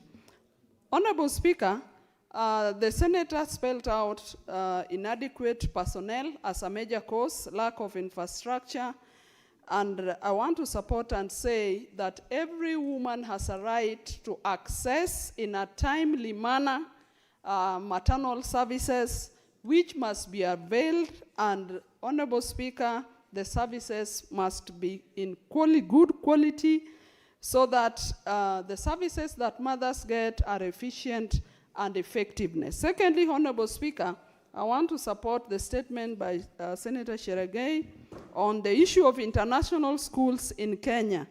Honorable Speaker, as this committee looks at this statement, they must go further also to examine the social interactions that are in these schools, the ethical issues that keep on coming vis-a-vis the national values that we have in this constitution. And Honorable Speaker, the curriculums of these schools, although they are international schools, must also be supervised and verified by KICD because, Honorable Speaker, the children, pupils, and students that... Senator Mugatana. Speaker, many years ago, there was a belief that you could not control the matatu industry because they had become so disorderly. And in those days, Mr. Speaker, we used to have Kenya Bus Services Limited. Mr. Speaker, the matatus then came, and everybody believed there's nothing that could be done. But there came a minister, the old mzee called Michuki, and matatus got into order. Mr. Speaker, this incident of violence that was visited upon the matatus by the borders, it shows that there is a culture of bad behavior amongst the border operators. And Mr. Speaker, we need to do something to change that culture. It can be done. We were in Uganda in December and we saw in that place that the borders are much more disciplined than the ones in Kenya. We were in Kigali and they are much more disciplined. So, Mr. Speaker, in order for this culture of violence against matatus or against other motorists taking route, I am calling upon the committee to call the minister who is in charge of transport to come and recall what the government has done in the past to create proper order so that the same or better measures can be made to secure motorists and bring a good culture amongst the border. I support, Mr. Speaker. Thank you. Deputy Minority Leader, Senator Enoch. Mr. Speaker, I stand to make a comment. The statement by Senator of Tharaka Nithi, and just be very brief and say, yes, I agree with him that when people along a riverbed are able to utilize the water resource, they shouldn't compromise the ability of other people living downstream to utilize the same resource. So the need for management of that resource in the rivers of our neighbors, in the Tharaka Nithi, River Ura, and River Tangada. The Speaker, having made that comment, the Speaker, I would want you to guide me, and guide me properly. When the Speaker of a House declares that a senator is yelling and making noise, and that the senator should be moved from where they sit to another place. What is that senator supposed to do? What is the recourse of that senator? The Speaker, I did not choose to sit here. Those who chose that I should sit here can make a decision for me to sit outside, if they can make that decision. The Speaker, will he allow you even to inform me? The Speaker, let us not degrade the stature of this House, because that's what we are doing. We are elected leaders to represent our people. We have a right to represent our people by speaking on the floor of this House, Mr. Speaker. And for this, Mr. Speaker,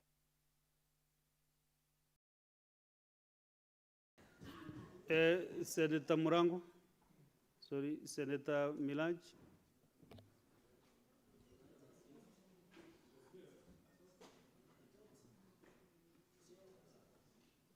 Senator Wakiri Ilale, Kiplotich.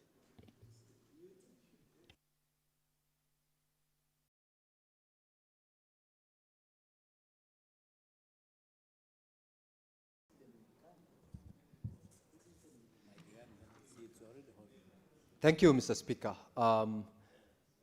I come in peace. I listened to the tone of Senator Enoch Wambua, and I'm looking at the faces of Senator Nyutu. Mr. Speaker, I believe I was the next in terms of the people who are to be given the permission to speak, and so I come in peace. I wanted to comment on the statement by Senator Cherargei about the international schools operating within the country. I believe, Mr. Speaker, prior to any person, whether it is a local or international institution is permitted to operate, there are certain requirements that the law would expect them to have complied with prior to them getting the permit, prior to them getting the license, both in terms of the infrastructure arrangement that they have or even the curriculum that they offer. To the extent that we have institutions like the one Senator Cherargei has referred to, operating in a private farm without proper licenses is in itself a failure on the part of the government institutions that are supposed to be the ones to oversee such licensing and related permits to those institutions. The question about the admission to students and the question about the teachers who are operating or employed by that institution, including even the deductions on their salaries which are not remitted, is a conversation we had yesterday and earlier on today in the morning on the issues affecting the petition of former employees whose claim was a subject of a petition before this House. Mr. Speaker,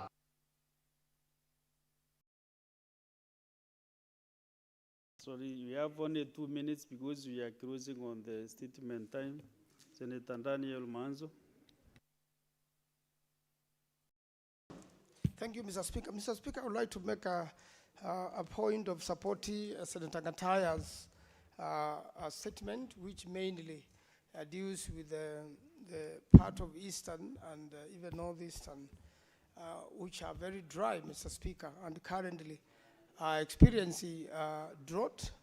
Mr. Speaker, part of what Honorable Gataya said is that you know, the government should be ready in good time so that we can be, we know the weather forecast and we prepare for drought. And more important, where there are proposed dams, do them so that we give our people water. Mr. Speaker, people have witnessed the deaths in northern Kenya, how animals have died, the desperation with the people, and this is catching up in the eastern part of Kenya.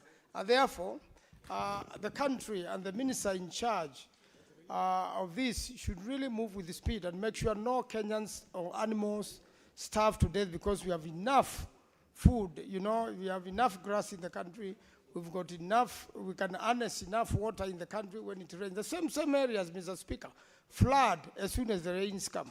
If only we can conserve this water and make measures which are long-lasting to make sure no communities in the country suffer when a drought comes by, Mr. Speaker, and then the resources become scarce. They fight about the little water which is in the rivers, Mr. Speaker. This is something which can be sorted out by early preparations, and I really want to challenge the minister in charge, and when this statement is being sought, should come here ready to tell us what has happened, because we have money for emergency which is budgeted. We have money for emergency in the counties. We have, we should be prepared enough as a country to make sure nobody starves to death or no animals die. Because we have other parts of the country with plenty, Mr. Speaker, with enough grass, with enough water. The country... Senator Joe Newton.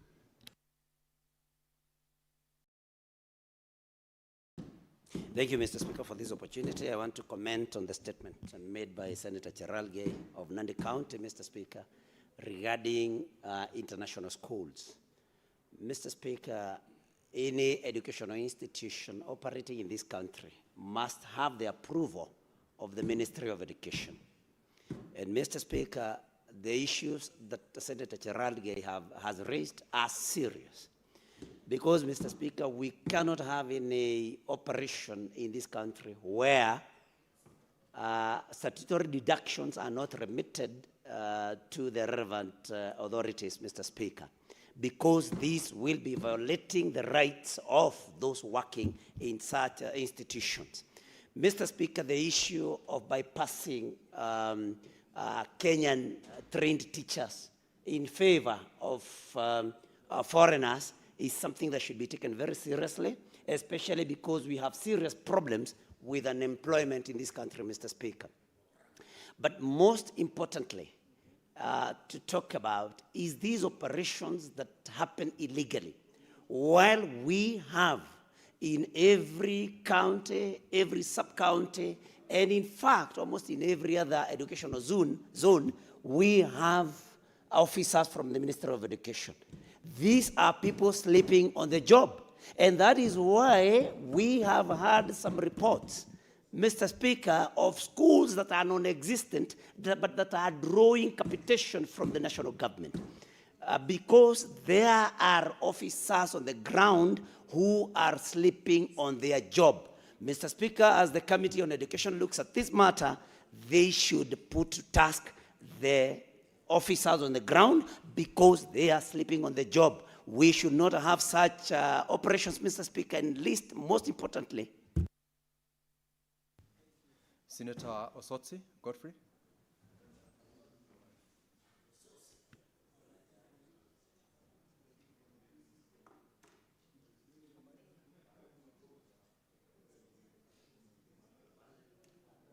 Give me the mic.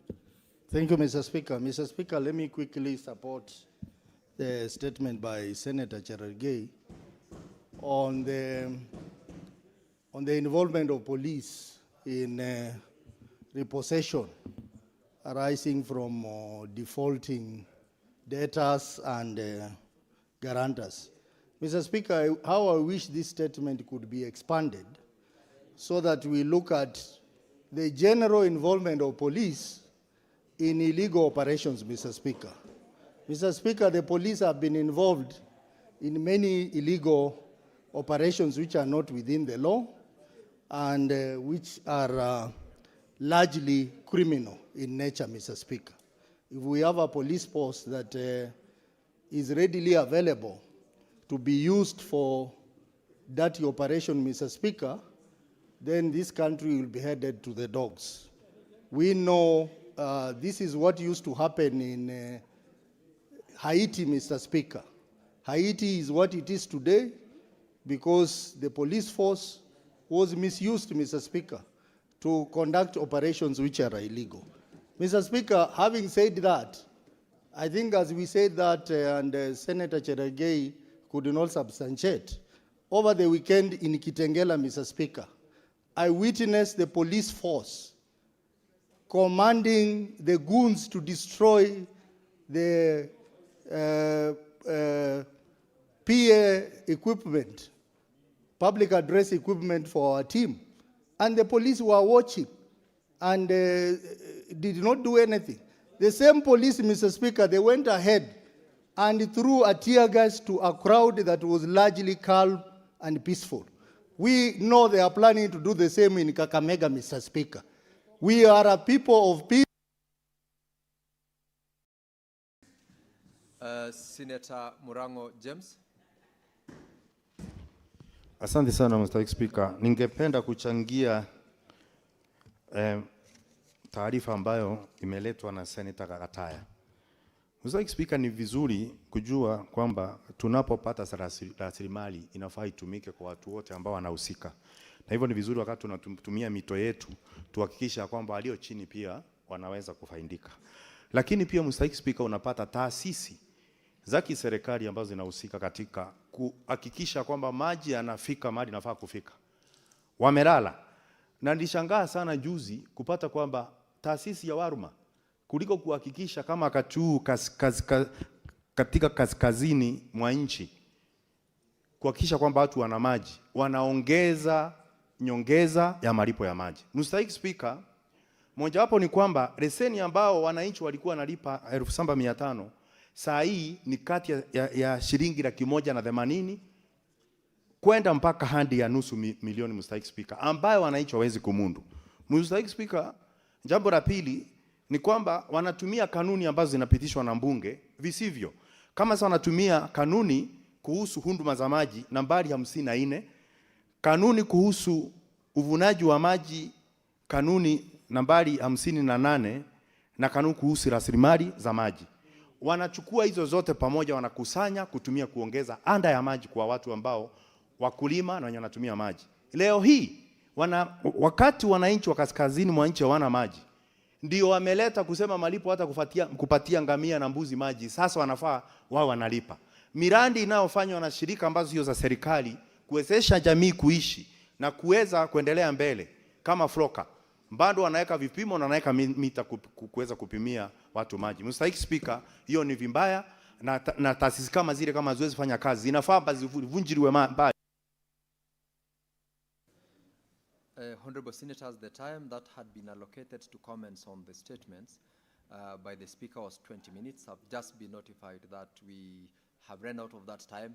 I will extend the time for another 5 minutes to allow 3 members to comment. So let's work within the 3 minutes that the 5 minutes that I'll add for us to conclude. And I've got quite a lot of members in my dashboard. Senator Lelengwe is not in, Miraj is not in, Senator Sifuna. Senator Sifuna. Thank you, Honorable Speaker. I can see the spirit of Lent and Ramadan is catching up with you. You're being very nice.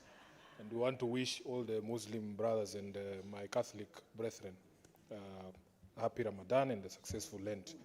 Honorable Speaker, I want to comment on the statement by Senator Murango, who, as everybody knows, is my standing advisor on matters of cash crops in this country. Honorable Speaker, he has presented a statement here that has quite shocked me about what is happening in this country. If you go to the data, Kirinyaga County is one of the counties that ranks highest amongst the coffee producers in this country. If you look at the amount or number of cooperative societies that are in that county and the debts that they are holding on their books, one would expect that because this commodities fund was set up precisely to provide cheap access to credit or access to cheap credit, then you would expect that Murang'a County would be on that list. How is it possible, Senator Murango, that when they are disbursing these funds, a county that has those credentials can miss out? Speaker, I was going through the data that he shared, that a county like Embu, which is not even in the top 5, got almost 171 million shillings in one cooperative alone and 59 million in another, and it's not even in the top 5. When you compare to a county like Bungoma, they got 6 million in one cooperative, 2 million in another, and 1 million in another.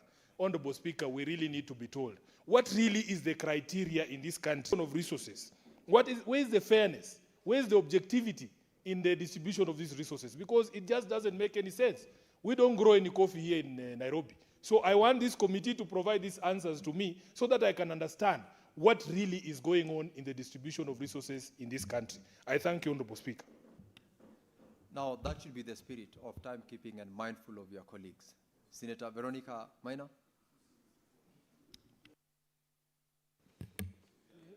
Honorable Honorable Speaker, thank you for the opportunity. I rise to support the statement brought to the floor of this House by Senator Chiradigei on the regulation of international schools in Kenya.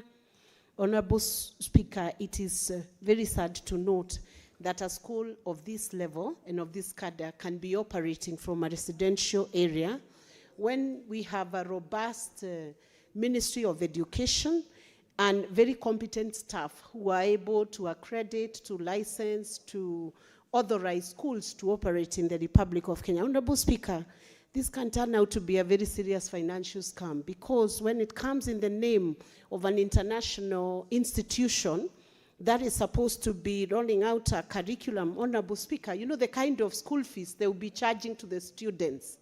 And then, Honorable Speaker, it is done so unprofessionally and so unethically that even the statutory deductions for the workers are not remitted to the relevant authorities. I would urge the committee to take this matter very seriously and in a few days to give a report to this House that they have visited the premises in Runda to ensure that this is actually not happening. Because why would a school of international repute even position itself within Runda, the leafy suburbs of Nairobi, the leafy suburbs of the Republic of Kenya? That is very hideous, that is very wrong, Honorable Speaker, and the Minister for Education needs to account on what this institution is doing in Kenya and how safe are those children. Are we not going to then have an issue with those children being exposed to other targets, being targets for different interests, Honorable Speaker, beyond education? Honorable Speaker, we hope the committee will deal with this matter with the urgency that it deserves. Senator Olekina, ma'am.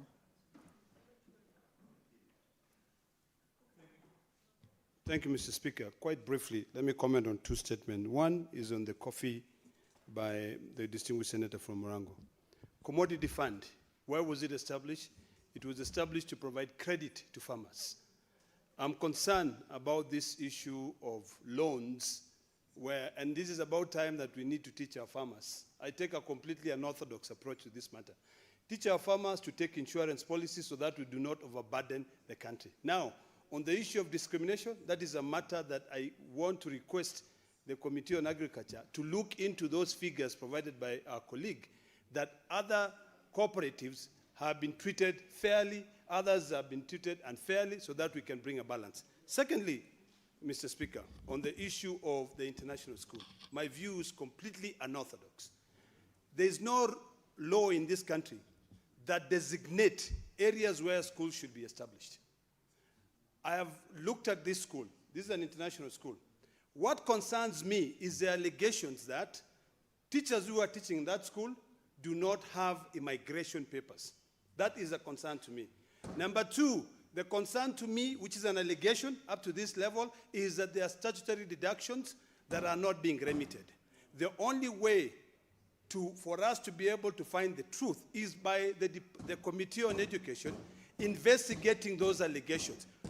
Whether or not the school is legal, my concern also, there is an allegation that has been raised out here by the distinguished senator that because of the way the students are being treated, 30 students left the school. Was it by choice, or are we just raising statements that are not factual? So my concern is this. Is this factual or an allegation? Are these statutory? Has anyone gone to court to say that my statutory deductions have been deducted and they have not been remitted? Let us not crucify every international attempt to uplift this, education in this country. The French school does not subscribe to the Kenyan system of education. You have a choice. Take your child to that school, let that child go through the French, see whether it is accredited, but let us not crucify everyone. I'm not holding brief for that school, but I'm just being cautious that we need to be factual in our findings in this Senate. Thank you, Mr. Speaker. Senator Senior Counsel Kongo Mogeni. Yes, Mr. Speaker, so I want to comment on the statement on disputes between Matatu and Boda Boda. But while on it also, Mr. Speaker, I want to caution my good friend, Senator Chiragei, who is a colleague in the profession, that it's never wise to make unsubstantiated claims against your colleagues. And despite any differences, Mr. Speaker, that we may have in this House, Mr. Speaker, I can never rise to crack jokes or to show that I'm making very uncaring statements, Mr. Speaker, when a Kenyan has lost her life. Mr. Speaker, in the rally that took place over the weekend in Kitengela, Senator Chiragei, a mother lost a son. A mother lost her son because the Kenyan police, Mr. Speaker, did not respect human life. So when we come to this House, Mr. Speaker, what we should hear is Senator Chiragei empathizing with that family. But you can't come here trying to belittle when Kenyans are enjoying their rights, and you are a lawyer for that matter, Mr. Speaker. So, Mr. Speaker, as a country that has fought very hard, and I'm happy that this afternoon in this House, we have the son who is behind me here, leader of minority. We have the son of Jaramogi Oginga Odinga, who fought very hard for us to have a free country. He fought for us to have a country where human rights are respected, Mr. Speaker. So when even if you are doing a rally in Kapsabet, I don't want to see the police disrupting or tear-gassing innocent citizens who have gathered to enjoy their rights, Mr. Speaker. We are in a democratic country. People shed blood for us to get this new constitution, Mr. Speaker. So as leaders, Mr. Speaker, we must be here.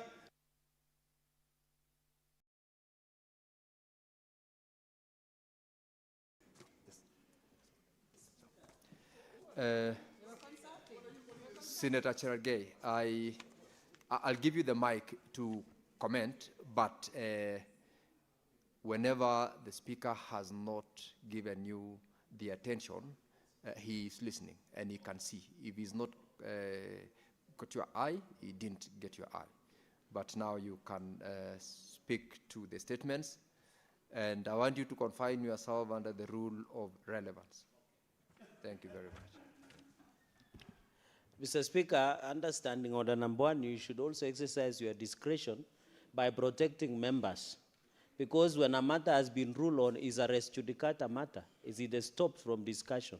So I thought senior counsel would be better placed to know when a matter is rested, is rested.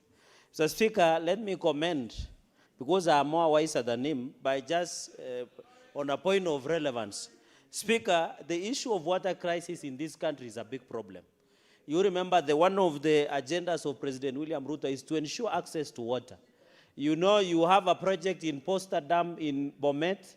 Mr. Speaker, you have a dam called Posta Water Project. There is Itare Water Project, Mr. Speaker. It is very unfortunate. The water crisis in this city. Mr. Speaker, water access and quality and safe should be accessible to every Kenyan.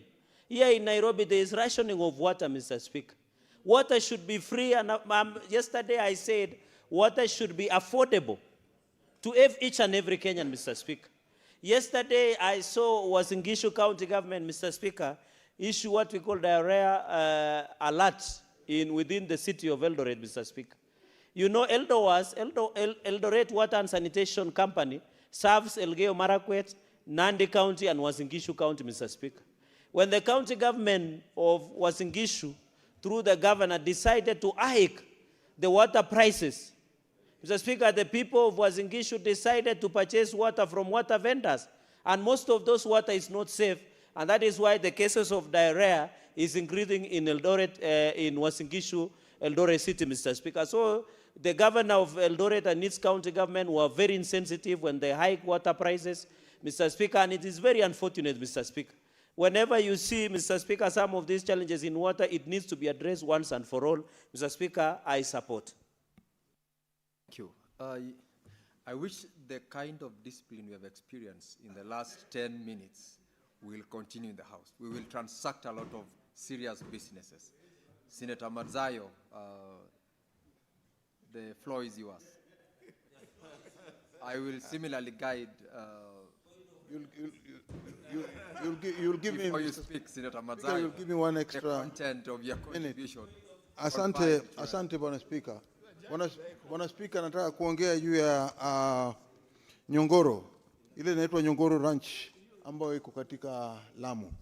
Bwana Spika, tunaona ya kwamba juzi tu Jumanne wiki iliyokwisha ng'ombe karibu 50 wameuawa.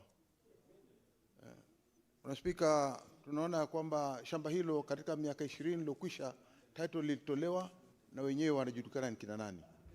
Lakini mara tu wenyewe wakitaka kuingia kwa hiyo shamba wanaambiwa wasiingie, ama kunakuwa na vita, na vile vile kunakuwa na upotofu wa wanyama kama hao mbuzi, kondoo na ng'ombe. Bwana Spika, ingekuwa ni lazima kuona ya kwamba wenye hiyo shamba wenyewe wameregeshewa na wale walioko hapo wafurushwe, na itakuwa ni mambo ya sheria. Bwana Spika, tunaona uzito wa kwamba kila mara wakienda huko ama wakipeleka wanyama wao wanawekewa sumu na wanakufa. Bwana Spika, jambo kama hili kwa wakati huu katika taifa letu la Kenya halionekani kama jambo jema. Kwa hiyo Bwana Spika, mimi naona ya kwamba serikali ingechukua hatua kuingilia kati kuona ya kwamba wenye hiyo ardhi wameregeshewa shamba lao. Asante Bwana Spika. Lastly, Senator Miraj, before I allow you to speak, because you've just made the request, Senator Oginga Oburu has been on the waiting list. If you wish to comment, the floor is yours, Senator. Thank you, Mr. Speaker, sir. Mr. Speaker, sir, I want to first of all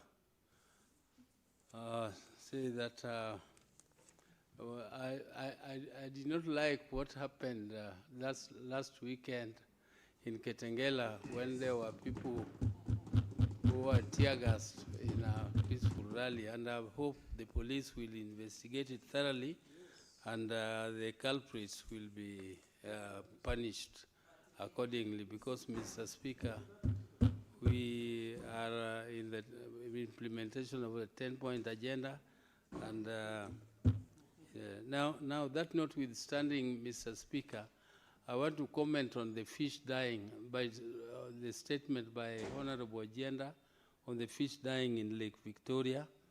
Mr. Speaker, this is a notorious thing of greed. There are very, very greedy people who normally use poison to catch fish instead of using nets. And this is what is affecting the fish cages, which should be producing fish much more efficiently than fishing in the lake.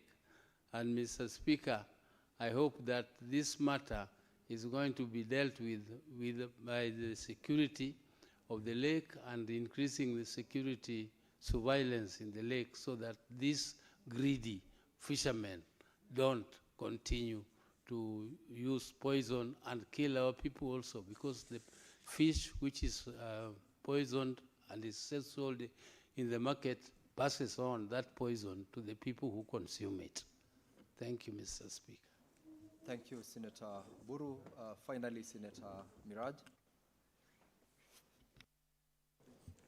Asante Bwana Spika kwa fursa hii, na mimi niweze kuchangia katika hoja ya maombi ya Seneta Lelegwe kutoka kule Samburu kuhusiana na ongezeko la vifo vya mapema vya watoto, maternal health.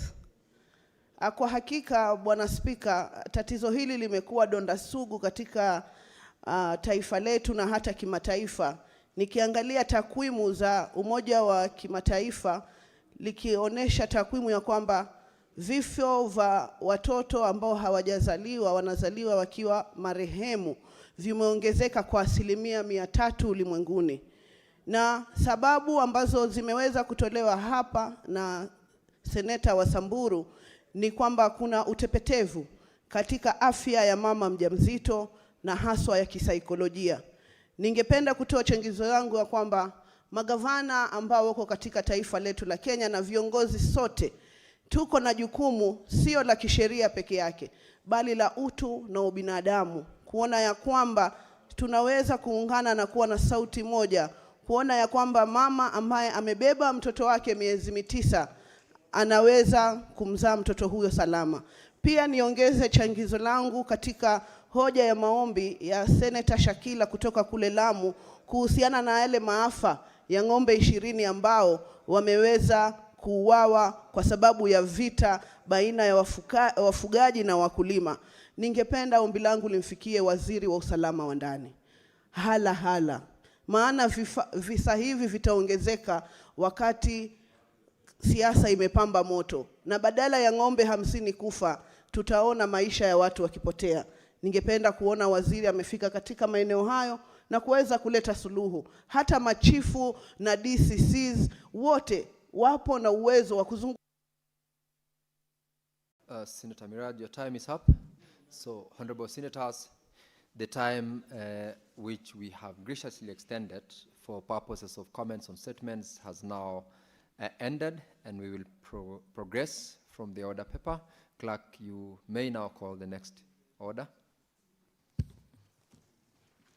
Order number 8, the National Council for Population and Development Bill, National Assembly Bills number 72 of 2023, second reading, resumption of debate, interrupted on Wednesday, 11th February 2026. Mover to reply.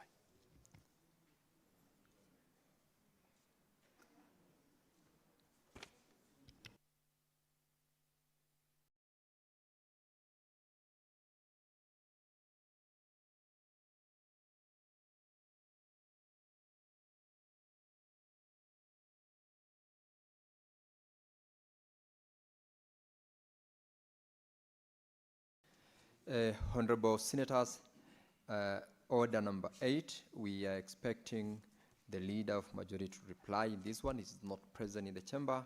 That particular order is, business is hereby deferred to the next session. Similarly, we will defer order number 9, motion consideration on the report of the mediation committee on the coffee bill. We will also defer order number 10 in the order paper for today. And for purposes of progressing with the business of the House, I will rearrange the order paper, and I will direct that order number 20 be called out. Clerk. Order number 20, the Electronic Equipment Disposal, Recycling and Reuse Bill, Senate Bills number 5 of 2025, second reading. Senator Paris Tobiko.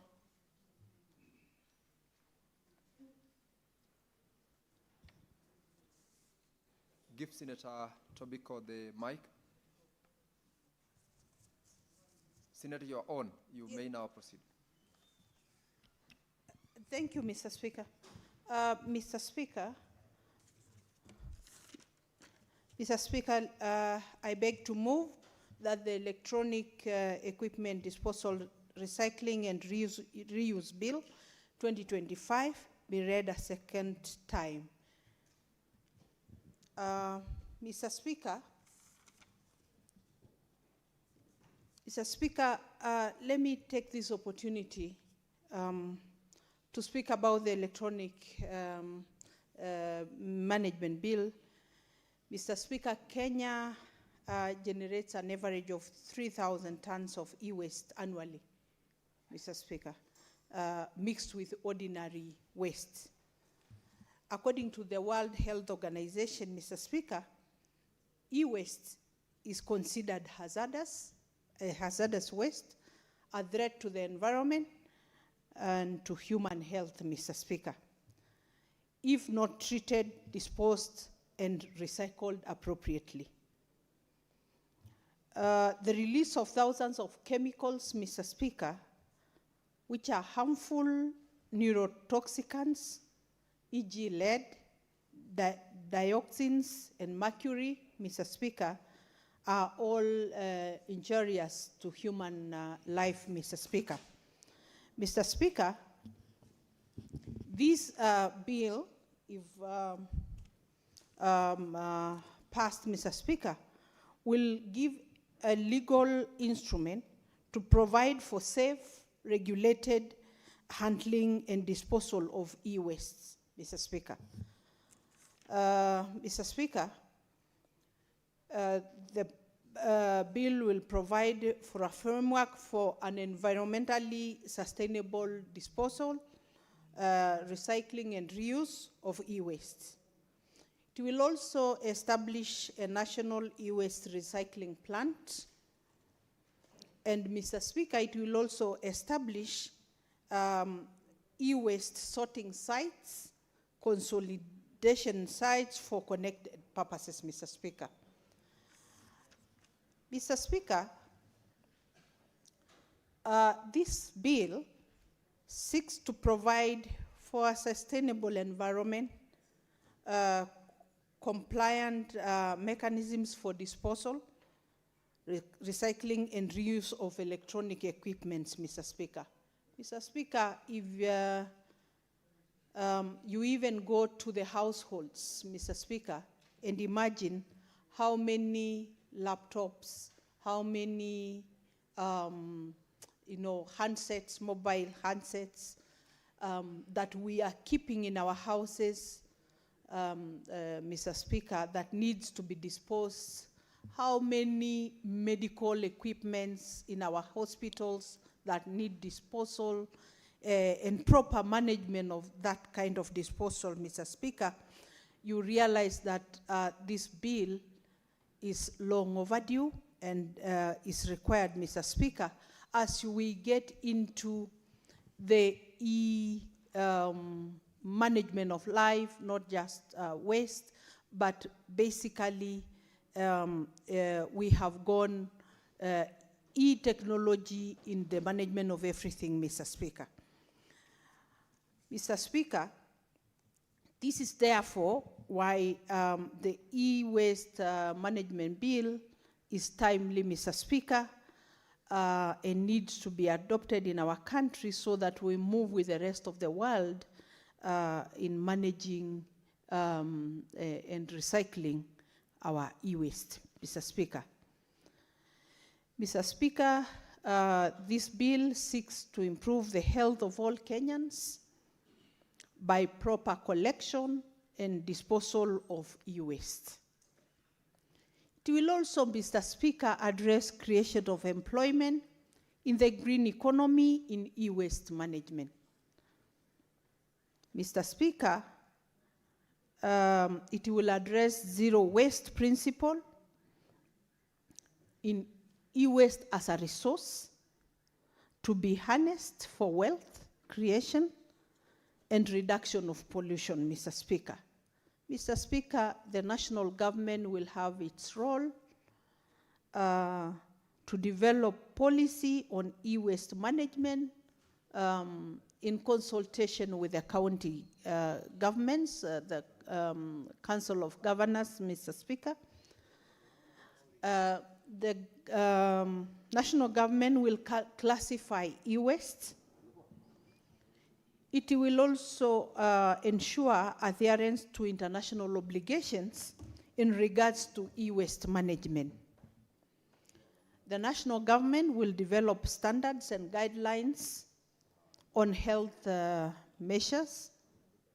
It will conduct periodic reviews, Mr. Speaker, and monitor the whole of e-waste value chain, Mr. Speaker. Mr. Speaker, this bill seeks a proper management of a potentially multi-billion economy in relation to e-waste, Mr. Speaker.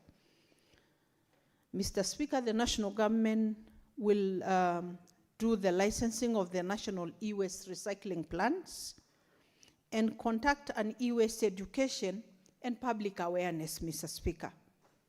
The county governments, Mr. Speaker, will establish e-waste sorting sites, including a buffer zone, Mr. Speaker. There will be, or the bill seeks to establish ward consolidation sites, and license, the county governments will do licensing at the county level, Mr. Speaker. Mr. Speaker, the counties will establish, enact county-specific legislation setting out the framework for e-waste management in their specific counties, Mr. Speaker. Mr. Speaker, the counties the concerns of the county governments as provided in Article 110 of the Constitution, 110, Article 1, in the disposal and recycling of solid waste, because e-waste is a form of solid waste, Mr. Speaker. Mr. Speaker, it also addresses Part 2 of Schedule 4 for county governments to provide for county health services, including refuse removal, management of dump sites, and solid waste disposal. Mr. Speaker,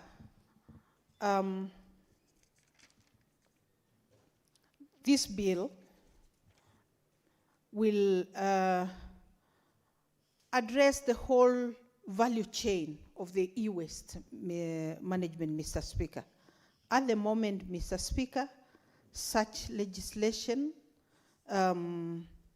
we have gaps that I experienced, Mr. Speaker, and it is time that we bring to life a proper management of our e-waste industry, Mr. Speaker, because it is a huge industry, not yet managed, not yet properly,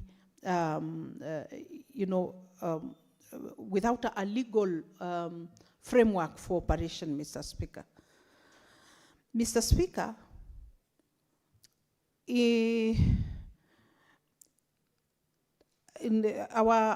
the Cabinet Secretary will have a role to play, Mr. Speaker. They will determine and impose on levy rates, charges, dues or fees for any services performed under this Act. They will advise on the management, control, and administer assets in such manner and for such purposes as best to promote the purposes of this Act. Mr. Speaker, the CC, the relevant CC in the county will advise the governor on the management of the e-waste and on the various policies that are required at the county level, Mr. Speaker. There'll be collection, transportation, and recycling of e-waste, Mr. Speaker, and licensing and laws governing persons who will generate e-waste in Kenya, designated at ward consolidation sites. And there'll be laws, Mr. Speaker, to govern the licensing of such persons or companies. Mr. Speaker, there will also be penalties that will be imposed on non-adherence, Mr. Speaker, to this law. Mr. Speaker, this law is timely, and I urge members of the House, Mr. Speaker, to support this bill, because, Mr. Speaker, it will revolutionize our management of e-waste, recycling of the same, and, Mr. Speaker, even the benefits that will accrue from the e-waste industry, Mr. Speaker. Mr. Speaker, I move, and I request Senator Mungatana to second. Thank you, Mr. Speaker. Thank you, Senator Tobiko. Senator Mungatana.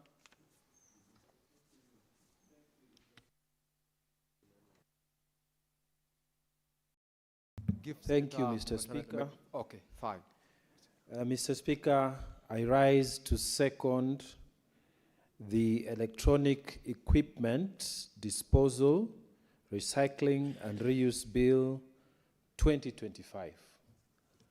Mr. Speaker, may I take this opportunity first and foremost to congratulate the Honorable Peris Tobiko for coming up with this idea and for making it possible for this bill to land at the Senate. Mr. Speaker, I really admire the way this bill has been set. It has taken care of virtually everything that we require for us to manage electronic waste properly. What is electronic waste, Mr. Speaker? Mr. Speaker, when we use our phones in Tana River, or we are using our fridge or our television sets, when we are listening to our radios, Mr. Speaker, and they grow old and we need to dispose of them, where do we take them, Mr. Speaker? Most of our people, they just dump them on the dump site. Or if it's your phone, you take it outside. If it has broken and you can't fix it, you even leave it with the people who repair phones. Mr. Speaker, this is repeated in every county of Kenya. Mr. Speaker, what does it leave? There are dangerous elements that are used for the construction of this equipment, Mr. Speaker. Lead is one of them. Mr. Speaker, lead is a dangerous heavy metal that can damage the nervous system. Mercury, Mr. Speaker, is known to affect kidneys. Mr. Speaker, there are many heavy metals that are utilized in the manufacture of these gadgets. And that's why they are considered hazardous wastes. Mr. Speaker, when it rains, these heavy metals from these equipments that are being carelessly thrown at the dump sites, they sink into the soil. They will affect our rivers, Mr. Speaker. They will affect our lakes. They will affect our water system. They will seep into the groundwater, Mr. Speaker. This bill is relevant to Tana River County as much as it is relevant to Kajiado, where the Honorable Peris Tobiko is coming from, and for the rest of this country, Mr. Speaker. And recently, Mr. Speaker, I was part of the delegation that went to China on the invitation of the Communist Party of China. This is the UDA. We were part of that delegation. And Mr. Speaker, we learned a lot. And one of the places we went, we saw these huge robots that are capable of performing a lot of activities. So, Mr. Speaker, now we have moved away from these small gadgets, television and what, into huge robots. Now this technology is going to come to Kenya, Mr. Speaker. Where are we going to dump the electronic waste once it is past its usable time? And that's why, Mr. Speaker, I think this bill is coming at the correct time. Mr. Speaker, when you look at our culture, many places there is no distinction between biodegradable waste and the normal and these hazardous wastes. In fact, the nearest place that, Mr. Speaker, you can think of distinguishing the waste is only when you have the waste from hospitals. That's when they try to make good arrangements for disposal. But even that is not really followed in many places in our counties. Mr. Speaker, this e-waste affects the climate, and it's part of the problems that we are dealing with in climate change. So we need these electronic gadgets, but we must find a way to make sure that when we are disposing of them, we dispose of this electronic waste in a way that it will not harm our people in Kenya, our people in Tana River County. Mr. Speaker, the law we are proposing before this House today, it will say that the governor and the CEC in charge of environment, they must create a place, a gazetted place, where e-waste will be properly disposed. It will create laws, regulations, and rules that will tell those who collect garbage to separate e-waste from the normal biodegradable waste, so that governors across the counties will now be forced to have regulations and to have systems of garbage collection that will separate e-waste from the normal biodegradable waste that doesn't harm the environment, like I have demonstrated for e-waste. And Mr. Speaker, this law is critical because the world we are going into now, we are going to live in an AI world. Mr. Speaker, our children, very soon you'll have to identify yourself saying, I am a normal person, I'm a real person, I'm not a robot, I'm not a bot. It's already happening, even when you are doing your work in the internet. It keeps on asking you whether you are a bot or a real human. Our children, our grandchildren, are going to live in a world where there are people who look like real. I saw it, Mr. Speaker. People who look like real. They talk to you. In fact, they keep you company. They are already being used to keep company old people in homes. They are being used to give them service when they are sick. So these gadgets, when they grow old, Mr. Speaker, when they are not usable or new technology has come, what do we do? This is why we require this law. This is why we require these regulations. And Mr. Speaker, this is a very good law that we are proposing before the Senate. I am urging members who will stand to speak to this law to support it and to add what they think needs to be added. But what the Honorable Peris Tobiko has done is revolutionary, and it is keeping with the times, Mr. Speaker. We need laws like this so that we can tackle the new realities we are living with in the new world that is with us now, where you go to restaurants and you are served by a robot, where you go into a hotel room, you ask for service, and you are served by a robot. What happens to these robots when they grow old, when they malfunction, when they are past usability? Mr. Speaker, this law is very, very timely.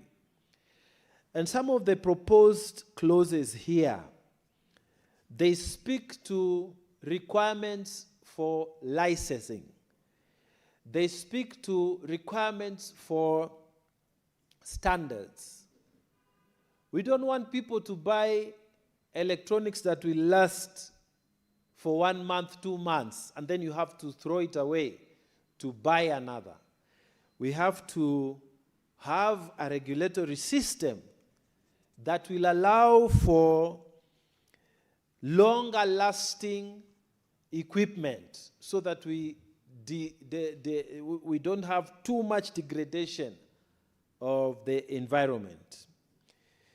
We want to have a system where those who are producing these equipments, they are given extended producer responsibilities, so that as they are producing these things, they are given the responsibility also to teach the consumers how to keep and manage this waste once it becomes waste. Mr. Speaker, we also need import controls. Let's not buy cheap electronics let's not allow what has been discarded in the European market, in the Chinese market, in the American market. Let us not have these things come into this country cheaply. Let us avoid situations where we shall be dumping cheap electronics into our country. And this law sets the pace, sets the beginning. It starts asking us those hard questions. How shall we recycle? How shall we reuse? Instead of buying a new gadget, why not fix the one that you have? Instead of falling for marketing gimmicks, oh, this is the latest iPhone, this is the latest Android, while your phone is still working, why buy a new one, Mr. Speaker? We have to create the culture also. And this law, Mr. Speaker, seems to be speaking to the issues that will help us. Part 3, in particular, talks about the collection, transportation, and recycling of e-waste. Mr. Speaker, in most of these countries where the awareness is high, you will find that a dustbin will have the side for biodegradable waste and the side that is not having biodegradable waste like plastics and this kind of stuff. Governors, the national government will have to set regulations under this law that will separate and help collection of e-waste so that it can be placed in a proper place. Governors will have to designate and gazette a place where e-waste can be put so that it is properly disposed. Mr. Speaker, recently we were looking at the law and the whole question of production sharing contracts in Turkana. Now, this Turkana oil, we came to discover, Mr. Speaker, that without water, actually in the oil and gas industry, they say no water, no oil.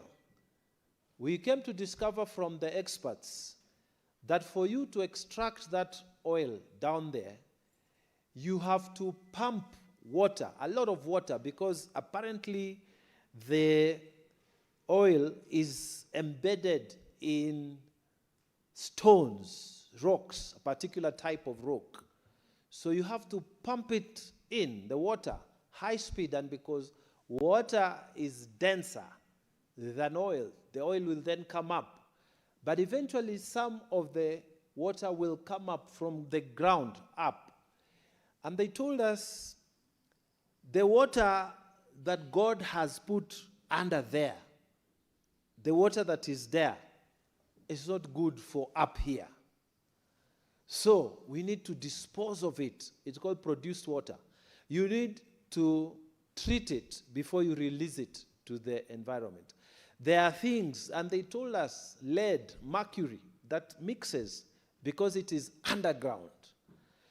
Mr. Speaker, these chemicals that we take and we make these gadgets, some of them are not supposed to be on the ground. They are supposed to be hidden down there.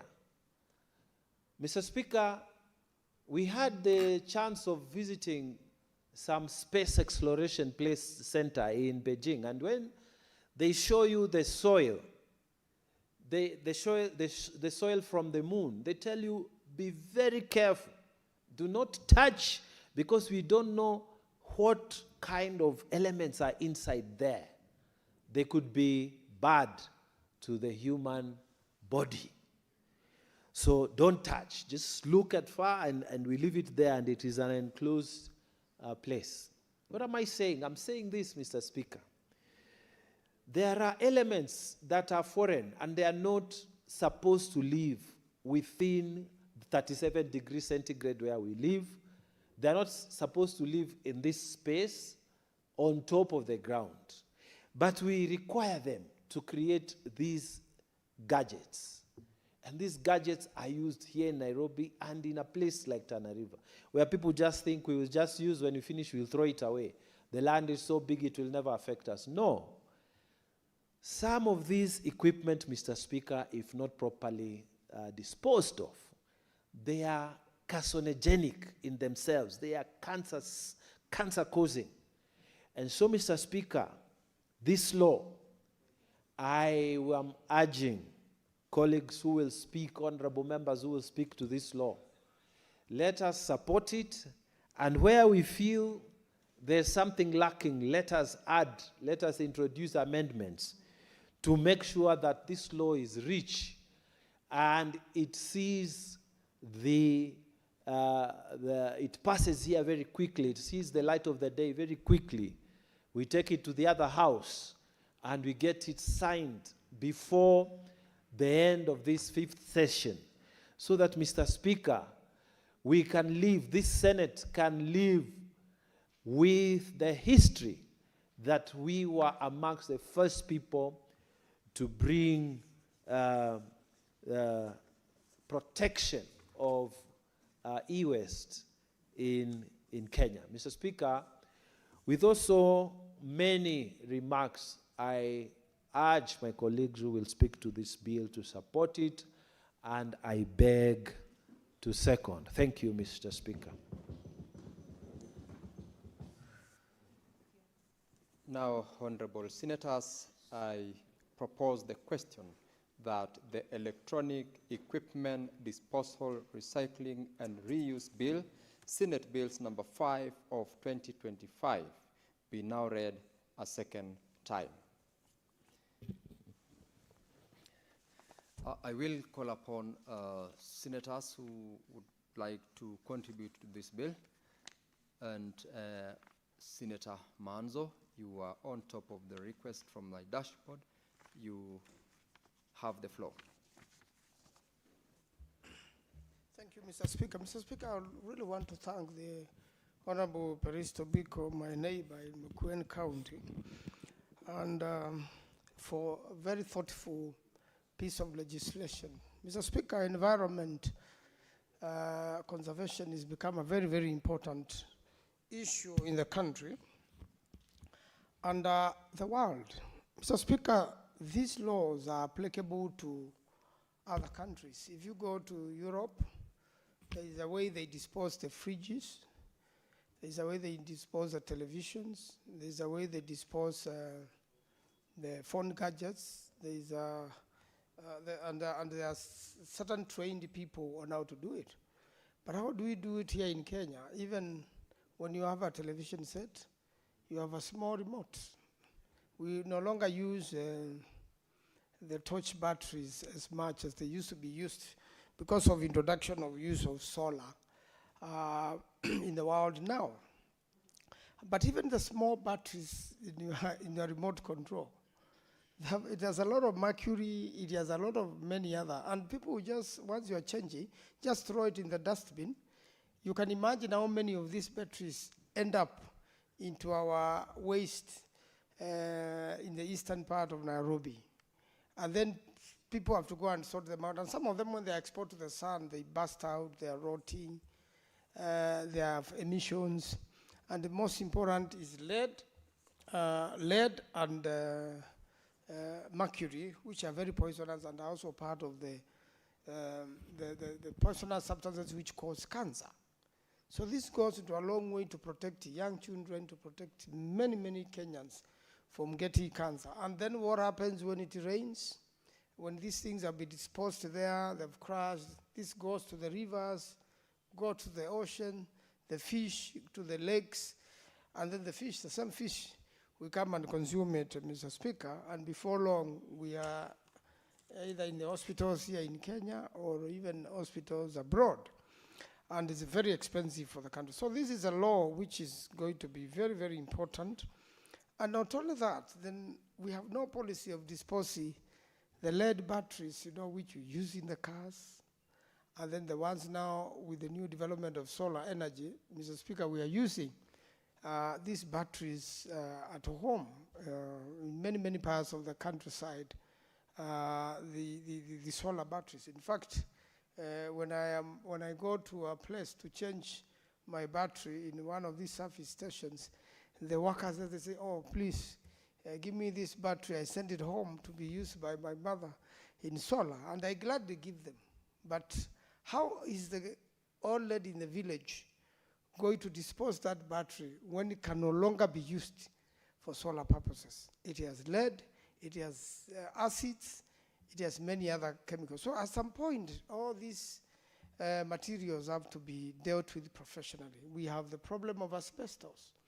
In America, they are suing. In America, they are suing, people, they're suing the government. In fact, a fund has been set for anybody poisoned by asbestos.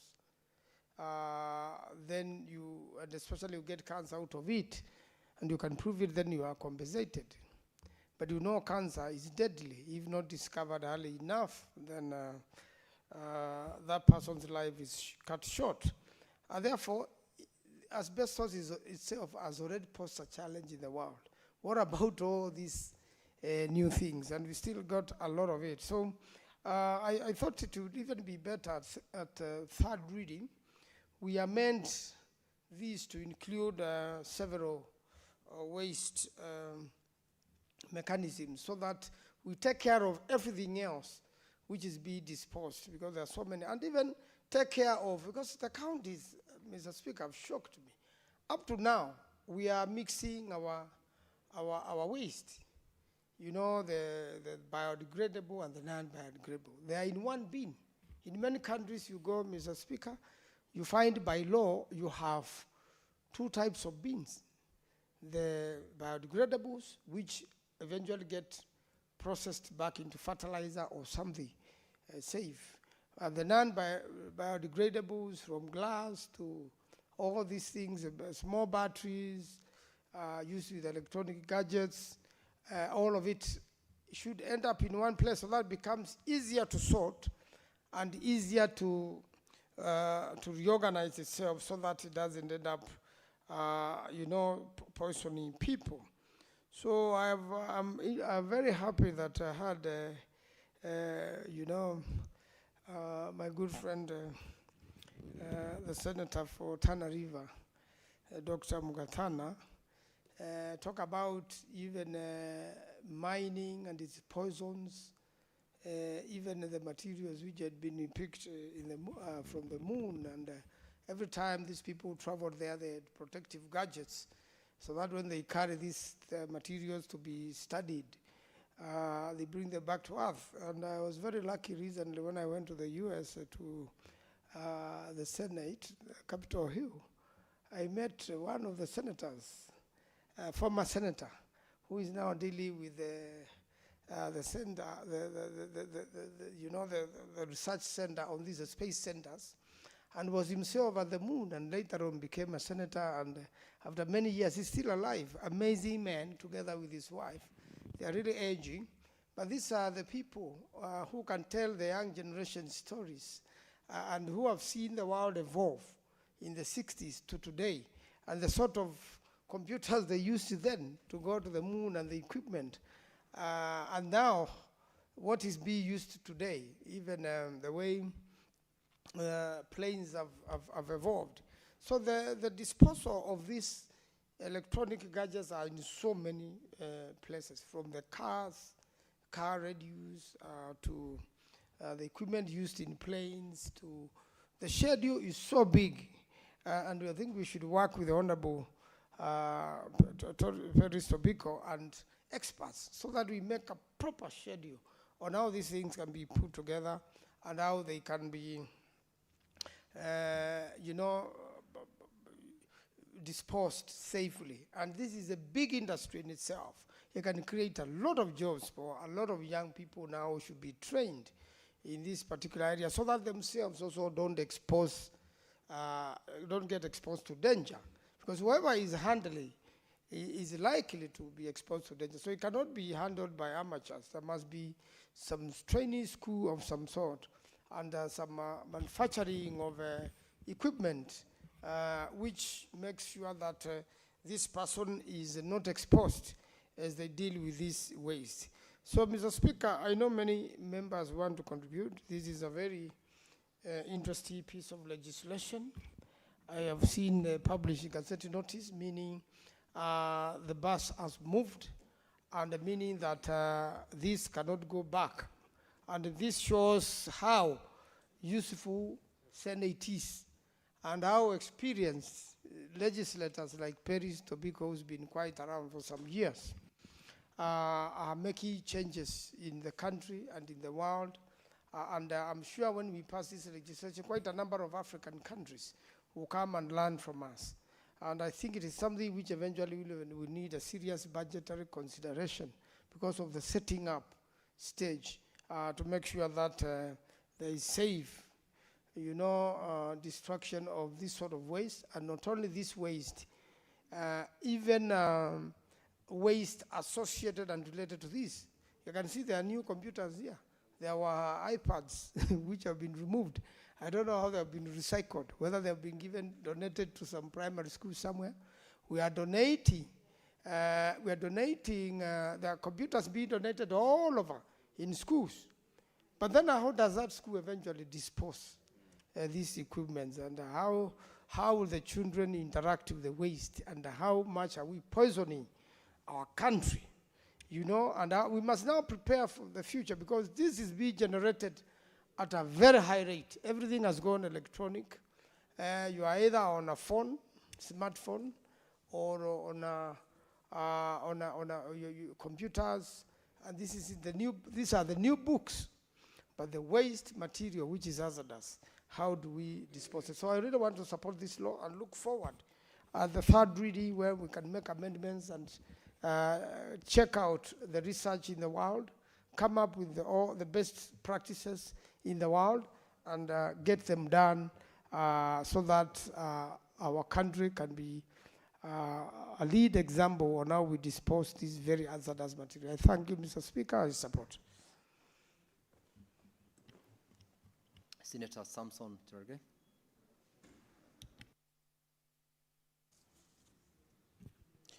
Mr. Speaker, I want to thank you for giving me this opportunity to support the bill proposed by the distinguished senator, nominated Senator Ferris Tobiko. Of course, I don't want to underscore and thank, I think, the distinguished senator from Makueni has agreed that Senator Tobiko has served as a legislator for some time, and therefore it comes with the experience. So, Speaker, the electronic equipment disposal, recycling, and reuse bill, I think is long overdue. We should have legislated this bill in 2012, because with the advent of the computer, many other issues that are being brought here and there, Mr. Speaker, is very critical, Mr. Speaker, and I want to congratulate her for this well-thought-out bill. To many people, it looks like a simple bill, but it will resolve a lot of challenges. Mr. Speaker, it's unfortunate that I'm using a paper. This bill, we should move it in a paperless. But unfortunately, with your new gadgets that has been installed, which are dysfunctional most of the time, we could not access is it called Trident? We cannot access, so I wish we would be moving in a paperless, because we are discussing something about electronic disposal and many others, Mr. Speaker. But I know your office will intervene and ensure that it factored, Mr. Speaker. Mr. Speaker, the issue of e-waste is a big problem as we talk about climate change. In fact, the biggest threat to environment now is the wastage, e-waste, Mr. Speaker. Because many people don't think about what happens to the ones we used to have here before it was removed. What happens to the phones that you own and dispose? I want to thank some of the phone companies that you go and they replace or upgrade. But Mr. Speaker, no one talks about where will your television sets go, the fridges we use go, our telephone go, Mr. Speaker. You know, we are using to traditional solid waste as the ones that we use, Mr. Speaker, but we must be aware that the issue of e-waste is here with us, and therefore we must have a process. And I want to thank the President for being a strategic promoter of the issue of clean environment, environmental safety issues, Mr. Speaker. And I'm happy this thing has done from the ward level. I think this is one of the bill that will reflect the role of devolution. Because even the points that have been created to establish the e-waste, Mr. Speaker, are at ward level, then they are taken to the national process. And I think, being the protectors of devolution, I'm happy it's one of us, the colleague senator, who has drafted this bill. Mr. Speaker, this one is very important because it has given a very critical and central role. Because under Urban and Cities Act, Mr. Speaker, as you are aware, and fourth schedule of the Constitution, the role of garbage management and waste is predominantly the work, and management of our urban centers and cities is predominantly run by county governors. And I want to thank the President. Yesterday, all of us agree, whenever I drive Eastlands and parts of this Nairobi, anywhere across the country, even in our small cities and centers, I want to thank the President for signing cooperation and coming in to rescue Nairobi City County from Governor Sakaja maladministration, because everything was joking by the waste. And I want to challenge anybody who lives in Nairobi will agree to me that the biggest menace of this city is garbage collection. And more so the e-waste also, which is becoming solid waste, Mr. Speaker. And by the way, governors have failed to establish how to manage waste, even in my own county. Even in Nandi, they are trying to draw some waste. They wanted to take waste to a place called Kropket. The people registered. Even in my small town called Mosoria, Mr. Speaker, there is no proper dumping place. And most of these e-waste are solid waste, Mr. Speaker. Even in Wajir town, there is no dumping site until the World Bank are trying to intervene, Mr. Speaker. You go to Kitui, the same thing. I saw there was challenges for people who live in coast, like Leafy Senator, where e-waste are now being discharged to the sea, to our rivers, Mr. Speaker.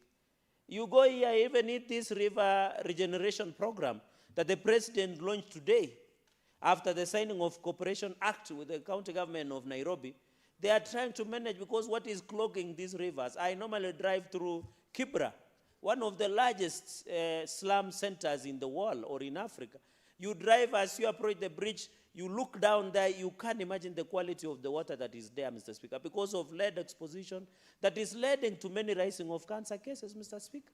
This could be a sign that this issue of e-waste and the components, Mr. Speaker. Number two, the issue of e-waste must be linked to how we extract some of the issues we use, like cobalt.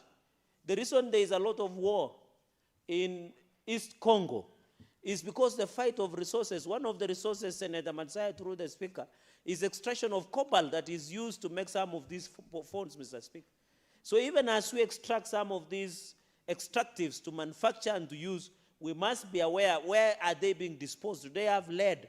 Do they have mercury that exposes us to the issue of wealth? So I think, Senator Topiko, when it comes, Mr. Speaker, to the issue of amending, we should also look at the other aspect of factoring in the role of a proper establishment of plant of recycling, Mr. Speaker, because we don't want our people to be exposed, Mr. Speaker.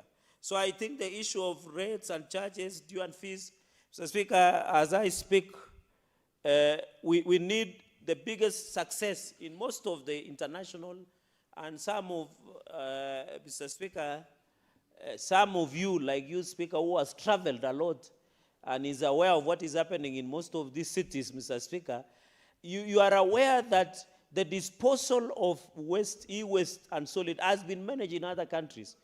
And I think our cities will continue stinking to high heavens so long as we don't have a proper, clear procedure of managing e-waste, which is now, Mr. Speaker, I was looking at the definition of e-waste as I come to the powers of the Cabinet Secretary, Mr. Speaker, like, for example, the computers, I think I had mentioned, for purposes of Kenyans who are following this discussion, Mr. Speaker, like mobile phones, large households, appliances like fridges, like television sets, medical equipments. Where does it go, Mr. Speaker? E-cigarettes. And I remember the senator had brought something about e-cigarettes and the vapes, where young people in this city and major cities, they call what? Aluta. There is where the aluta means, Speaker, in the street, that you disappear on Friday and appear on Monday like Jesus Christ. That's what most of the youth do. Or they smoke what you call vape. And I'm aware that Bomet Town now has a new latest club. You know, Bomet is our headquarters of Kalenjin music. I'm told in every village at least there is an artist who is singing some song in Bomet County, Mr. Speaker. So the issue of toys that we buy our children, we assume also some of them are also part of e-waste, Mr. Speaker. And number 4, we must also, I know, Mr. Speaker, I will receive very serious backlash from the manufacturers because their argument is that the Producers' Responsibility Organization, the PROs, have already paid tax.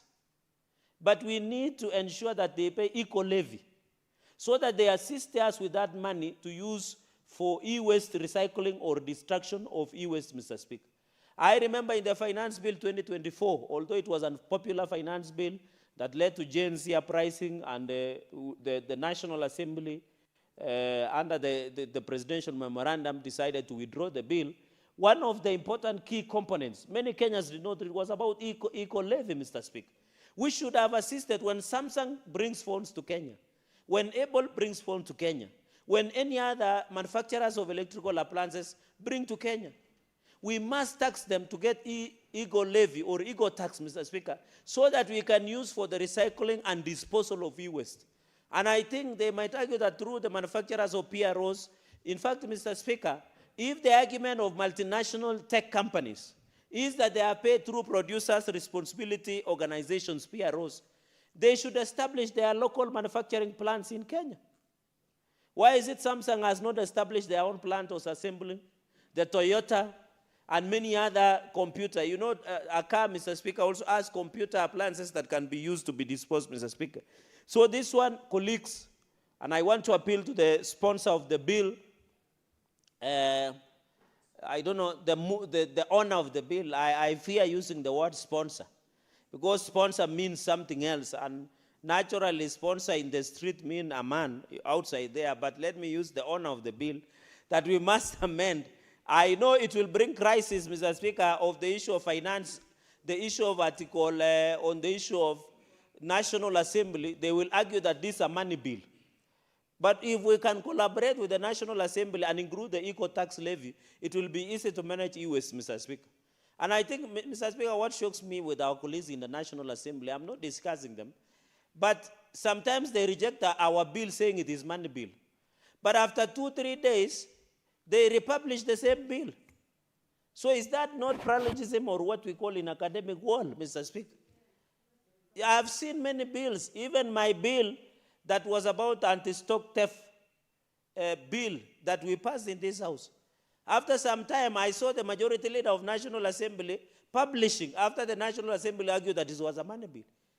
Does it mean that the Senate has the most brilliant and Solomonic wise men and women, that we generate brilliant ideas for the National Assembly to be just doing gold digging, Mr. Speaker? Are they gold diggers in this instance, Mr. Speaker? I don't know whether my majority whip will agree with that explanation, Mr. Speaker and Senator Wambua. Are we too brilliant so that they have to come and raid in quotes our ideas and reject only using one reason in the Constitution, that this is a money bill? I know, Senator Tobiko, the argument will be if we include the issue of tax, eco tax.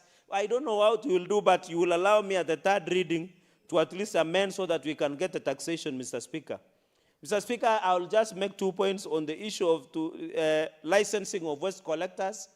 Mr. Speaker, I know Senator Tobiko should relook at the possibility of ensuring that National Environmental and Management Authority become part and parcel of the licensing bodies, including the county governments, to ensure that we ensure the licensing are given, because these are very sensitive waste, the e-waste, Mr. Speaker, and it is important that the grant and conditional of licensing should be done and must be done within the law. And National Environment and Management Authority, Mr. Speaker, we have the MCA, as you are aware. National Environment Management Authority should also be part and parcel, and the county governments of Kenya should be part and parcel for the licensing of the waste collectors. Mr. Speaker, I don't know, Senator Topiko, what we will use through the chair, because the normal waste is we use lorries that are old, Mr. Speaker. And these lorries that are old that carry our cabbage across our towns, they never get stuck. Mr. Speaker, they always belch smoke. I don't know whether the law allows, Mr. Speaker, that such lorries. Most of them are unroadworthy, and most of them are on our roads. I've never seen a traffic police officer stopping as a waste collector of a lorry, unless Senator Wambua has seen it somewhere. But we normally see it in traffic. They belch smoke. No one stops them. I don't know. They throw trash around. So I hope as we give licensing to the waste collectors, it's important. Even the licensing of waste recyclers, very important. We need to agree. And I think it is the challenge to county governments to partner. Mr. Speaker, the biggest threat to our urban cities and towns is one thing, Mr. Speaker, is the issue of how to dispose the waste. That is the biggest thing. You go to Kitengela, where my sister comes from, Kajiado, Kapsabet, Eldoret, Wajir, Baringo, in Kabarnet. Mr. Speaker, the waste, even in Kitui town. You know, I'm Kitui, I'm an in-law there, so I always must mention Kitui. And I hope the next governor will be my good friend, Senator Wambua. Today it has been hard on the speaker, but I want to apologize him as a good Christian. As we begin the Lent season, as we begin Ramadan, my brother, cool down. It shall be well.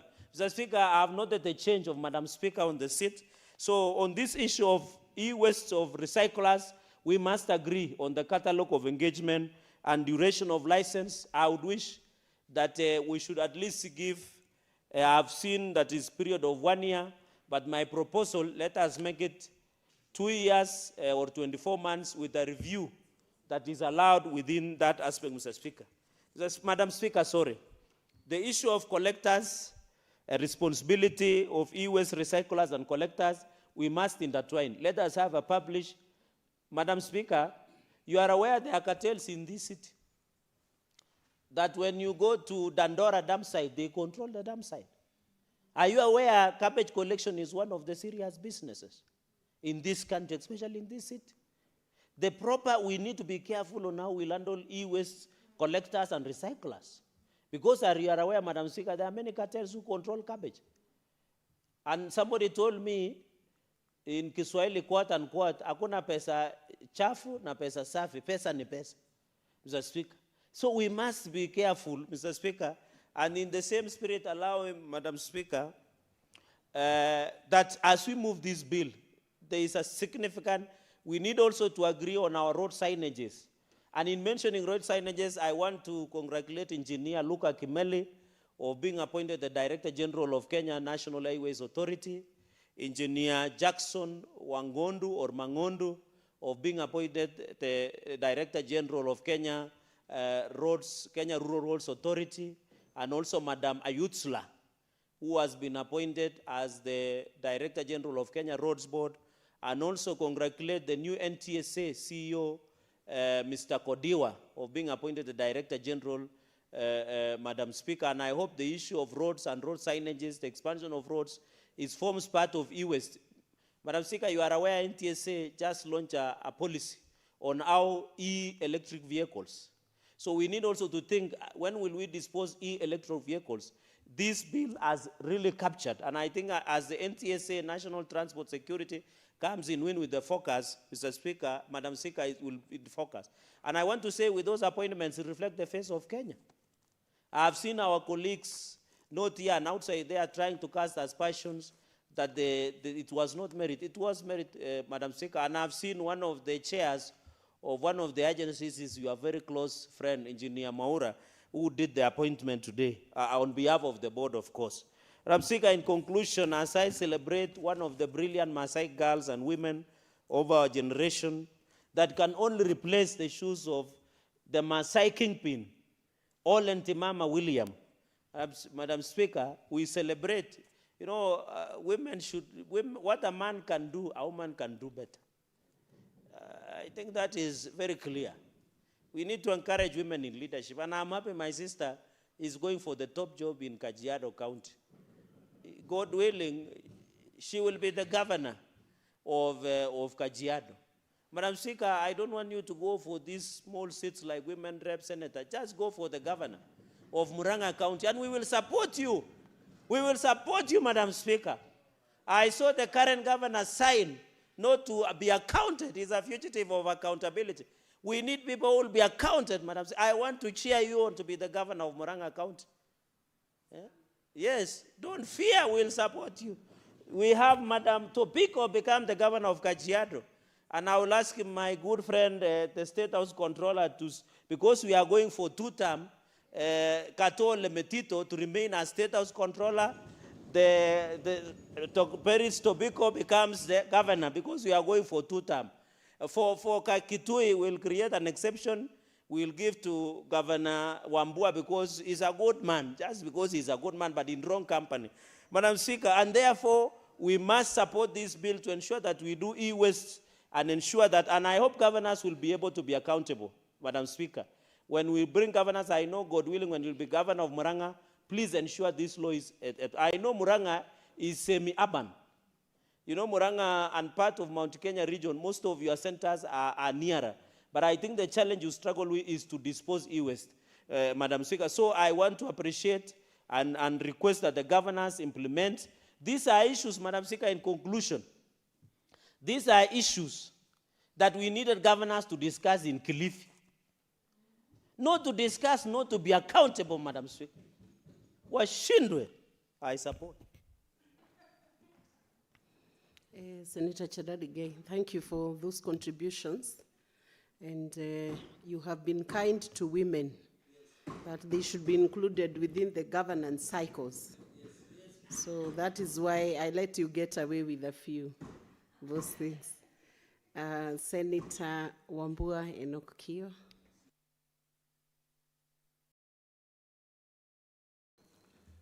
I thank you, Madam Speaker.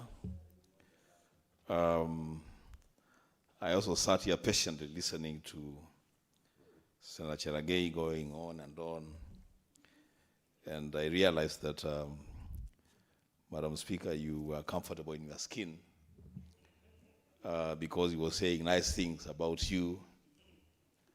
And I hope that when I start saying good things about other people, Madam Speaker, the same latitude shall be extended to me.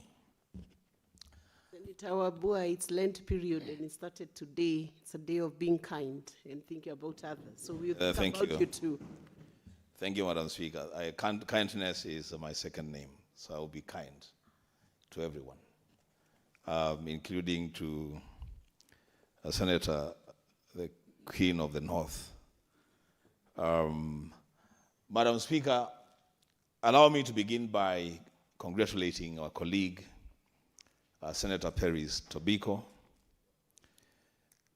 And Madam Speaker, you know there is one thing that happens, and people don't talk about it a lot. But today, because you've asked me to be nice and kind, let me be nice and kind to Senator Tobiko because she deserves it.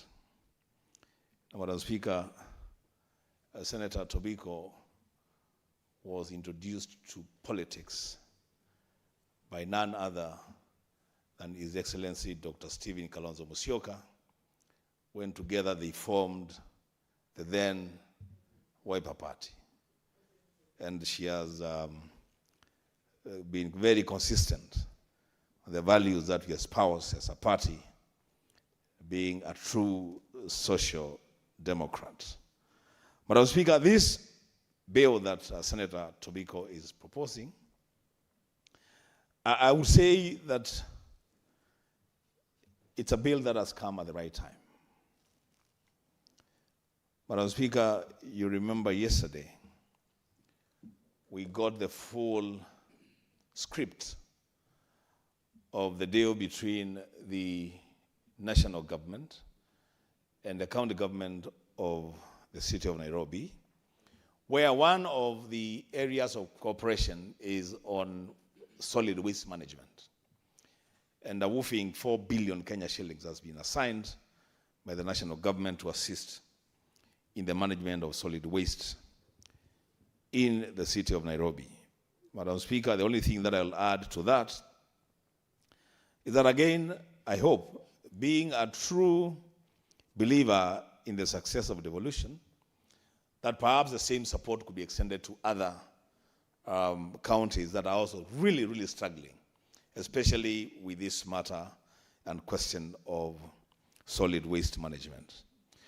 Madam Speaker, the things that I like about this bill, one, it sets a framework for the regulation of both the collection and the recycling of electronic waste.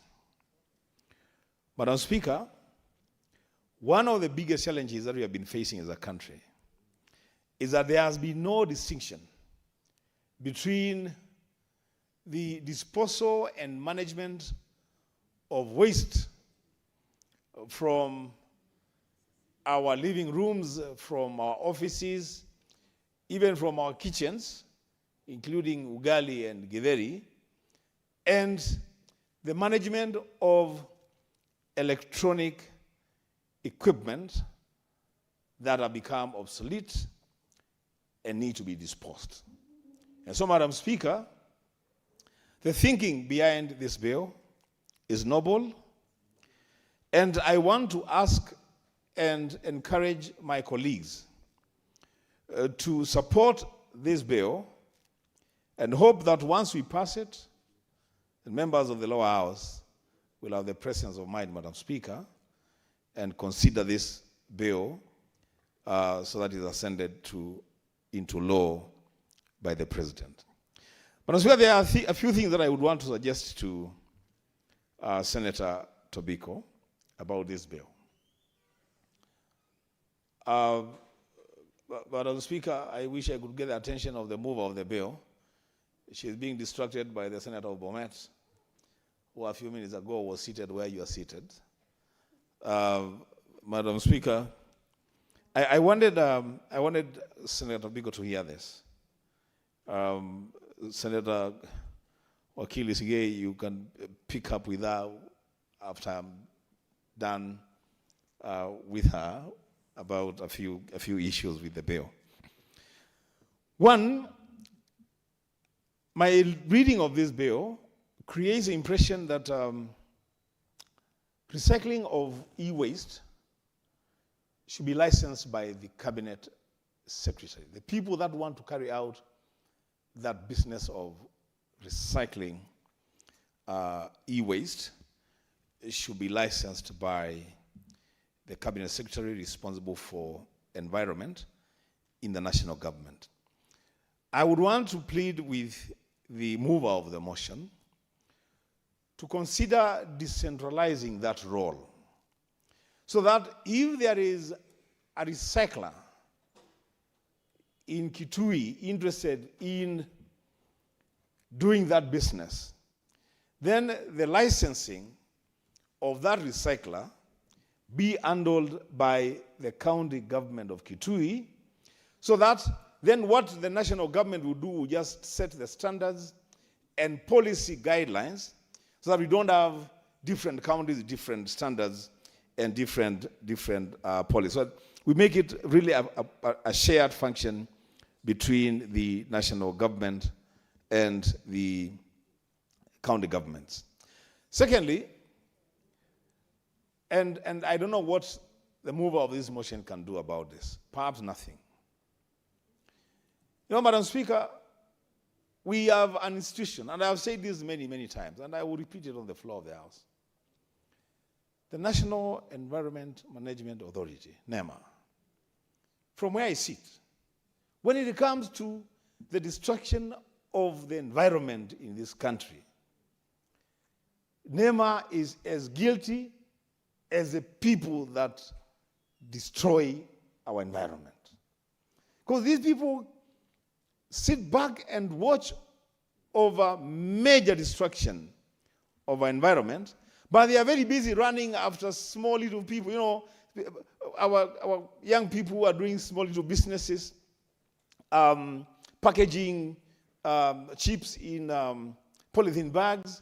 You know, those people find it very rough to undertake those kind of businesses where NEMA officials are concerned.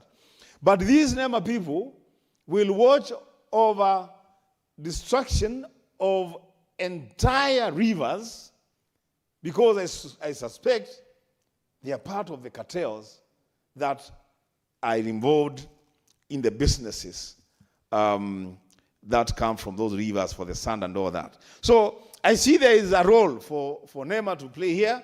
The only thing I can say, Madam Senator Tobiko, through the Speaker, is let's just wish Kenya well with NEMA.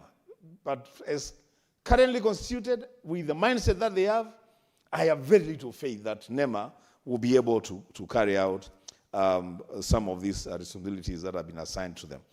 Thirdly, the Senator from Makueni has raised a very, very important point. You know, Madam Speaker, every now and then, we are donating computers to schools. The other time, Madam Speaker, when the government in which you serve came to power the first time, there was a promise to young people for tablets for all primary school kids. And the argument is that those tablets were never issued. The other people say they were issued. Whichever the argument, Madam Speaker, the question to ask ourselves is, because I believe that those tablets are not in use, most of them are not in use now, how have they been disposed? Madam Speaker, this bill is so important for not just the disposal of electronic equipment, including computers, but even disposal of obsolete electronic medical equipment. Madam Speaker, you know there is this program called the Managed Equipment Scheme, which has become what it has become. There were a lot of X-ray machines, a lot of other lab equipment that was given to all the health facilities across the country. Those facilities, Madam Speaker, truth be told, I have no capacity to properly dispose those equipment. And one of the questions that we were asking on the floor of this House was, after the lifespan of this medical equipment,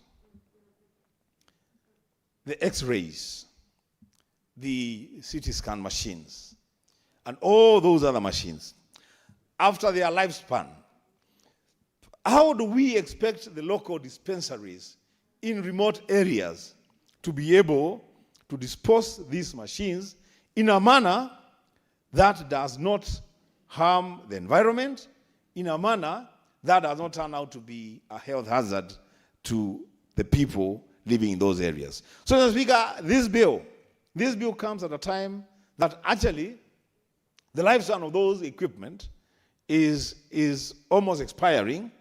And so we hope that by the time that those equipment completely become obsolete, then this bill will have been signed into law, and there will be then proper guidelines on how to dispose those electronic equipment and gadgets that have become obsolete. Madam Speaker, in conclusion, Madam Speaker, there has been a trend in this parliament that we have to apply ourselves to, and I know I also have a role to play as a leader in this House. Madam Speaker, such a brilliant bill. We will debate it, we'll process it.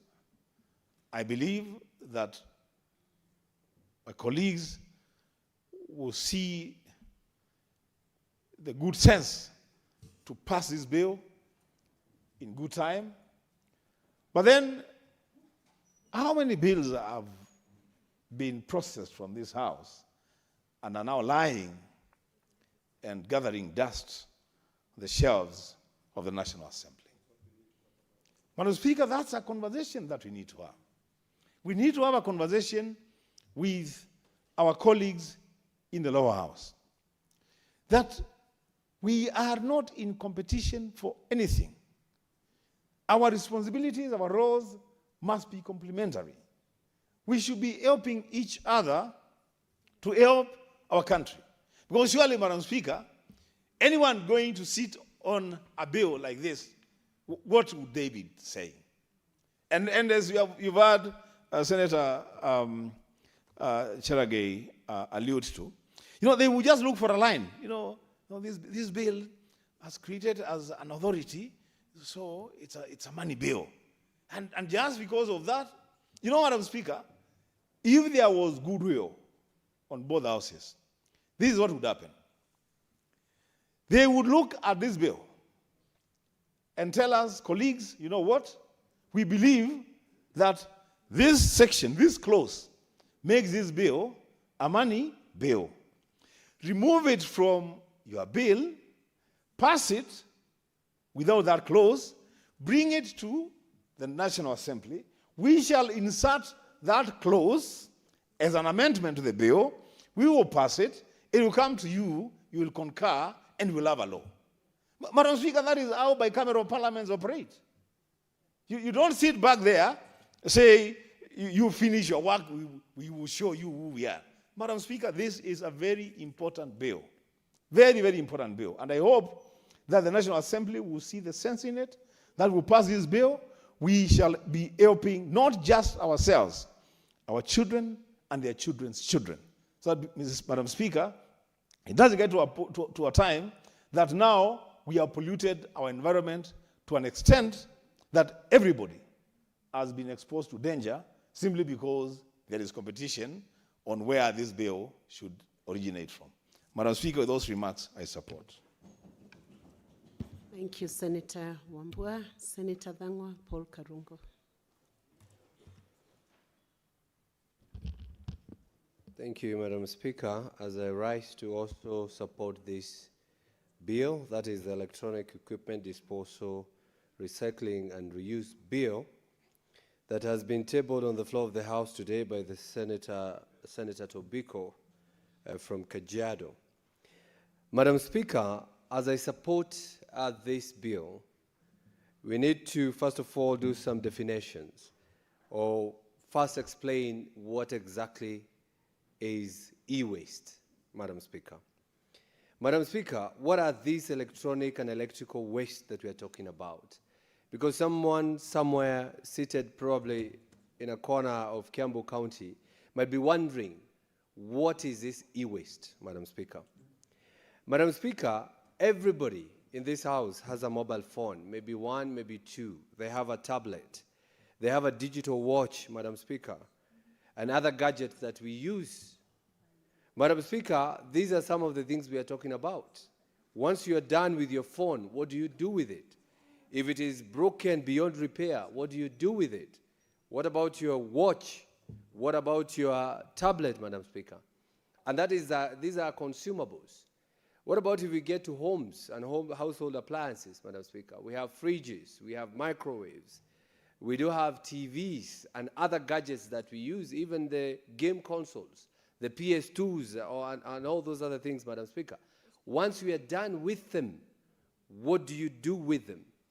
How do we dispose them? Because some of them are not, they cannot be repairable, Madam Speaker. If we go to the office, we have printers, we have photocopiers. All those machines, Madam Speaker, those are the things that we are calling e-waste. Madam Speaker, even hospitals, they do have these equipment, Madam Speaker.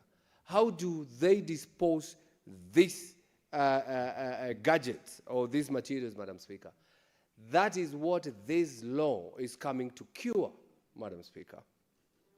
Because in curing, we mean we are requiring disposed, this material should be disposed safely, Madam Speaker. Because as we have been told today, they contain some dangerous chemicals. That is the lead, that is the mercury, toxic smoke. If they burn these plastics from these equipments, Madam Speaker. We even have cadmium, Madam Speaker. That is also some metallic hazardous materials that are used to make these gadgets, Madam Speaker. So this bill is calling for proper disposal of these items so that we can protect our environment, so that we can protect the health of Kenyans, Madam Speaker. Madam Speaker, we are also calling for them to be recycled properly. You know, sometimes when you have a TV and probably you buy another because you can be able to afford a 65, 100-inch, Madam Speaker, and you had a 24-inch or 32-inch, Madam Speaker, how do you dispose that? You can recycle it by giving it out to somebody else who can be able to use it, Madam Speaker, instead of just throwing it to the garbage pit, Madam Speaker. If you have an old phone, probably you can recycle by giving it, passing it to somebody who is willing to accept and willing to use it, Madam Speaker. Because those times are gone when people used to buy cheap mobile phones, Madam Speaker. Because they understand, they don't know who used that phone before you. Maybe it was a criminal. And you know nowadays Kenyans are sensitized. They understand that you can get a phone and put a SIM card in it, and the DCI will know where you are. And maybe they've been looking for that phone because a criminal used it somewhere. So Kenyans are not buying old phones, Madam Speaker. So that's why you'll find most of them in the dustbins or you'll find them in the garbage collection sites, Madam Speaker. So what I'm trying to say is we should also encourage recycling of these materials, Madam Speaker. And also to be reused where possible. You know, that was actually to be reused where possible. Recycling is using some of those gadgets in repair shops or wherever, Madam Speaker. So this law is trying to cure the way they treat this kind of garbage, Madam Speaker. Madam Speaker, as we do this, and this law I know is going to protect this, which is a global problem, because developing countries are dumping these gadgets in developing countries. I mean, the developed countries are trying to dump these gadgets into developing countries, Madam Speaker. And they, you know, dump them through donations. They are calling them a resale or reuse. And when they come to this country, Madam Speaker, you only use it for a year. So because they don't want to dump these things in their countries, they are dumping them in our country, Madam Speaker. And you can see we have so many donations that are coming of used equipment, even hospital equipment, Madam Speaker. Of course, I'm not saying that they are not helping the country, but we need to set rules and guidelines. Even if you're giving me something, don't just give me because you don't need it, or just because you cannot use it, or because you cannot reuse it or recycle it. You're just giving it out so that you're using me as a garbage or a dustbin, Madam Speaker. Madam Speaker, as I look at the bill, there are a few sections which I would request the mover to also amend them or look at them because they are a bit sensitive. The sensitive part of the bill, Madam Speaker, and Senator Wambua has highlighted it. Madam Speaker, the first question is it encroaching into devolution, Madam Speaker? Because we do understand waste management is largely a county function. So when we give the national government the power to license, they are taking away some of the functions of the county, Madam Speaker. And so we wouldn't want it to encroach on devolved function. So we would request that the counties should be doing the licensing when it comes to waste management, waste disposal, reuse, and recycling, Madam Speaker. The other question that will arise, who pays for the recycling, Madam Speaker? Because sometimes, and when I look at the law, some of these recycling is passed on to the producer, to the importer, to the person who is bringing or the manufacturer. Madam Speaker, if we give it solely to these people, of course they're going to pass now this cost to the consumer.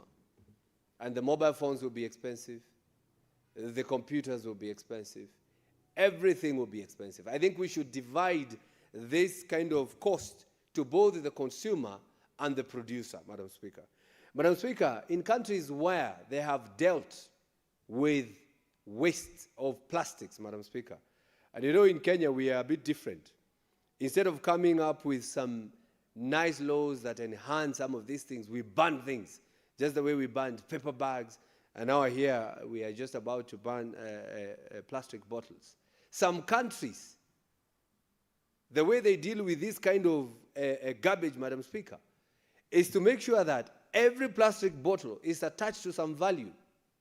Meaning if you use a plastic bottle and you throw it away, if somebody collected that plastic bottle and took it to a supplier or distributor, they get some money from it, Madam Speaker.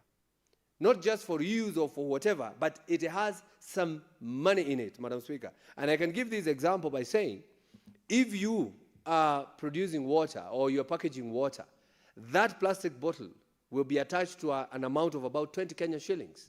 So whoever has that plastic bottle, taking it to any shop, taking it to any manufacturer, taking it to any recycler, will be given 20 shillings. You will never see a plastic bottle somewhere, Madam Speaker.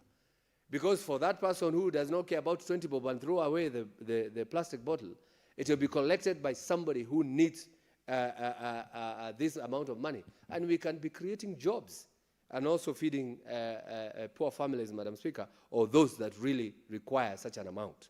So when it comes to this, Madam Speaker, the issue of e-waste, we should also do the same. We should attach some value to some of this wastage, so that if I see a mouse, that is a computer mouse, if I collect it, I take it somewhere, I'll get 5 bob. If I collect a computer keyboard or a mobile phone, I'll get something. So instead of Madam Speaker, saying that the cost will go to the manufacturer, we should attach that value. And when they collect all these things, they can get tax rebates. I collected this amount of wastage, so can I get some tax rebate, Madam Speaker, so that I can be able to continue doing some of these things. And finally, Madam Speaker, the other question we are asking, will this affect second-hand electronics by making them expensive, or maybe affect the traders, Madam Speaker? Because nowadays, because of TikTok, which for some reason the National Assembly wants to ban TikTok, I do not understand how they think or why they think that way, Madam Speaker. Madam Speaker, because of TikTok, which is a platform that is free for Kenyans to market their ideas, we have had so many people sell things through TikTok. If I have a phone that I cannot use, Madam Speaker, I can just do a TikTok video and sell it. If I need such a phone, I can do a TikTok video and somebody will sell it to me, Madam Speaker. And I will buy it, you know, in a fairer price, because some people don't sell things because they're damaged or because they're spoiled. They sell them because probably they have gotten a different or a better gadget, Madam Speaker. So there are those who buy second-hand things to sell to people. So will it be very expensive if these rules comes to place? So those are some of the issues that I would want the mover to think about, and we can bring some amendments to make sure that this law, which is very important to this country, that is passed without so many questions, Madam Speaker. And my proposal, which I'll be bringing to her, Madam Speaker, is that counties to control and license waste collection and recycling, Madam Speaker. All levies to go to the county, apart from the national, the entrance when it comes to import duties and all that, but any licensing when it comes to waste collection, distribution, recycling, to go to the counties, Madam Speaker. And also, we ask for gradual compliance. This is to ensure that small traders, because I can buy a broken TV, because I know I'll get a capacitor in there, I'll get some lights in there to repair another TV, Madam Speaker, so that I can be able to buy these things. I don't probably need a license to go buy one gadget, Madam Speaker. I can just go to my village and say, anybody who has a broken TV, who is selling it, I can buy it and put it in my shop because I'm going to use some, gadgets or some units of it to repair. And also, Madam Speaker, we must protect the consumer. This law should not be used to, to make sure that the consumer pays for it, Madam Speaker, when it comes to when these gadgets are very expensive to handle, Madam Speaker. But it is the best law for this country. This e-waste bill, the recycling of electronics and equipment, Madam Speaker, so I support it with those amendments, Madam Speaker. Thank you. Thank you, Senator Bangwa. Senator Olekina Ledama.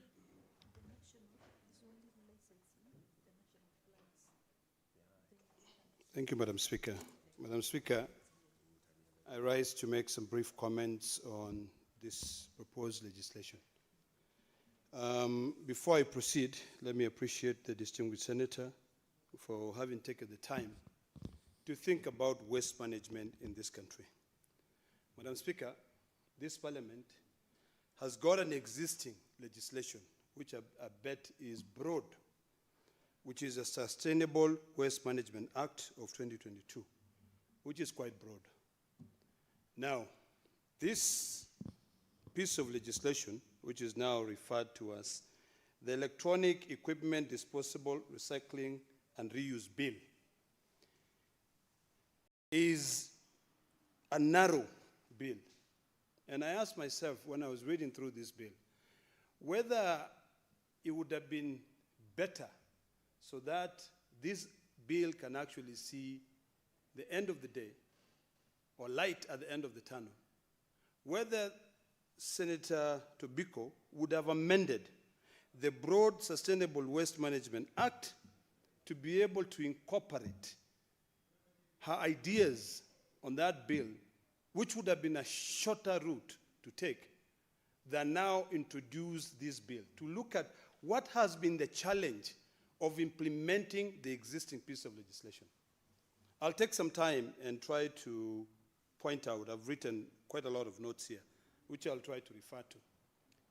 And I will look at the current existing legislation and the challenges in that legislation, and what I foresee as challenges with implementing this new proposed legislation, hypothetically, if it sees the light at the end of the tunnel and it becomes law. Number one, currently, transporters have gone to court. And they have said that it is impossible to be able to segregate color code waste, particularly on organic waste. For them to be able to say, we are recycling this, we are reusing this, they have also gone to and said specifically that there are no designated organic waste or dump sites where this thing would be sent there. This has been a big struggle, and NEMA has not been able to deal with this matter. It is in court. And if you try to be realistic and try to be candid, the reason why this matter is a thorn in the flesh is because it is a business. Today, if I'm a transporter and I come to your neighborhood, your manicured neighborhood that you live in, Speaker, and I take all the trash, I dump it in Dandora. There are 1,000 people who are there working, sorting out that garbage. So the moment now you allow the segregation of these waste, particularly the organic, and you do not have a site, you are actually making other people stay hungry. And that is why people do not want these waste management bills to be able, or laws to be able to be effected or implemented. Now, I will now focus on the existing legislation, on the new bill which is being proposed. To cure that, I've seen the distinguished senator, and this is what I think is a very strong point in this proposal, where she's now said that the national government will set aside 30 acres of land which will be managed by the National E-Waste Recycling Plant. 30 acres. And who is going to fund these 30 acres? She has looked at the existing piece of legislation, and she has built on the extended producer responsibility, or what is referred to as EPR, whereby I am a producer of this bottle. The current legislation requires me to be able to ensure that I follow through the disposal of this bottle. Now, currently, who is paying for that? There is a penalty of about 20,000 shillings, which has been put. You know, NEMA requires you to give them an audit every so often on how you're going to manage that. But the distinguished senator has now said, no, you, the producer, will have to fund these waste recycling plants. You will have to fund them. I dare say that is a burden to the producer. Because you've not told that producer who is producing that e-waste, or that phone, this phone particularly, that now this is how you're going to recover your capex, the amount of money you're going to use to build that plant. You've not given them a tax incentive. I would like to request the senator to consider saying, introducing a clause that says, for this producer who is going to set up that e-plant, you're going to get a huge tax rebate for that purpose. That way, we can be fair. Number two also, you've told the Mama Mboga that now it is your responsibility to deliver this e-waste, that phone of yours, to a ward recycling center. Because this bill, unlike the 2022 Act, which is in place, it has narrowed, based on my understanding, on the following issues: collecting, sorting, and processing. But now you've told these Mama Mboga that when that phone, you are now disposing that phone, you need to take it to a particular place. And if you don't, we will charge you over 20,000 shillings. My proposal would be, since you are now already penalizing the producer and taxing the producer to setting aside, managing these 5 acres in wards levels, 30 acres in the national, in the capital centers. The best way to deal with this issue, so that you do not penalize this Mama Mboga or low-income earners who are not able to go and find that location, introduce mobile collections, where they go around in that neighborhood and then they collect. My problem that I see sometimes with a piece of legislation is that we forget that we are a developing nation. We produce legislation as if we are a developed nation, where people are disciplined. They know that there are consequences to you violating these laws. So I think in terms of equity, as well as oversight, we may need to also reduce these licensing fees. Because these licensing fees, which you have now restricted to 1 year, sometimes, honestly, every year you have to renew a license for waste. It might exclude the low-income earners, people who want to get into that business. So long as you have, you give them a license for 5 years, and every so often, you can carry out an audit to see whether they are complying. Or, if you feel like there are people who can be able to pay more, scale it up so that you have everyone taken into consideration. So because of time, and I would like my colleague to be able to contribute to this matter as well, we have had a discussion on that. I want to reiterate on the following. When it comes to the extended producer responsibility, and I've seen that you have borrowed heavily on the existing piece of legislation of the 2022, I would suggest that you propose a tax break for the producers. So you have a balance between the producers and the consumers. Don't overburden the consumers, because the moment you, and I agree with Senator Thangwa, the moment you introduce this responsibility of the producers in managing these waste management, e-waste management centers, that amount of money will be on pass to the consumer.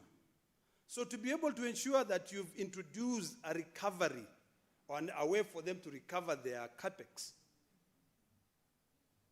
introduce tax waiver or give them a tax incentive. To finalize, I want to say that in terms of this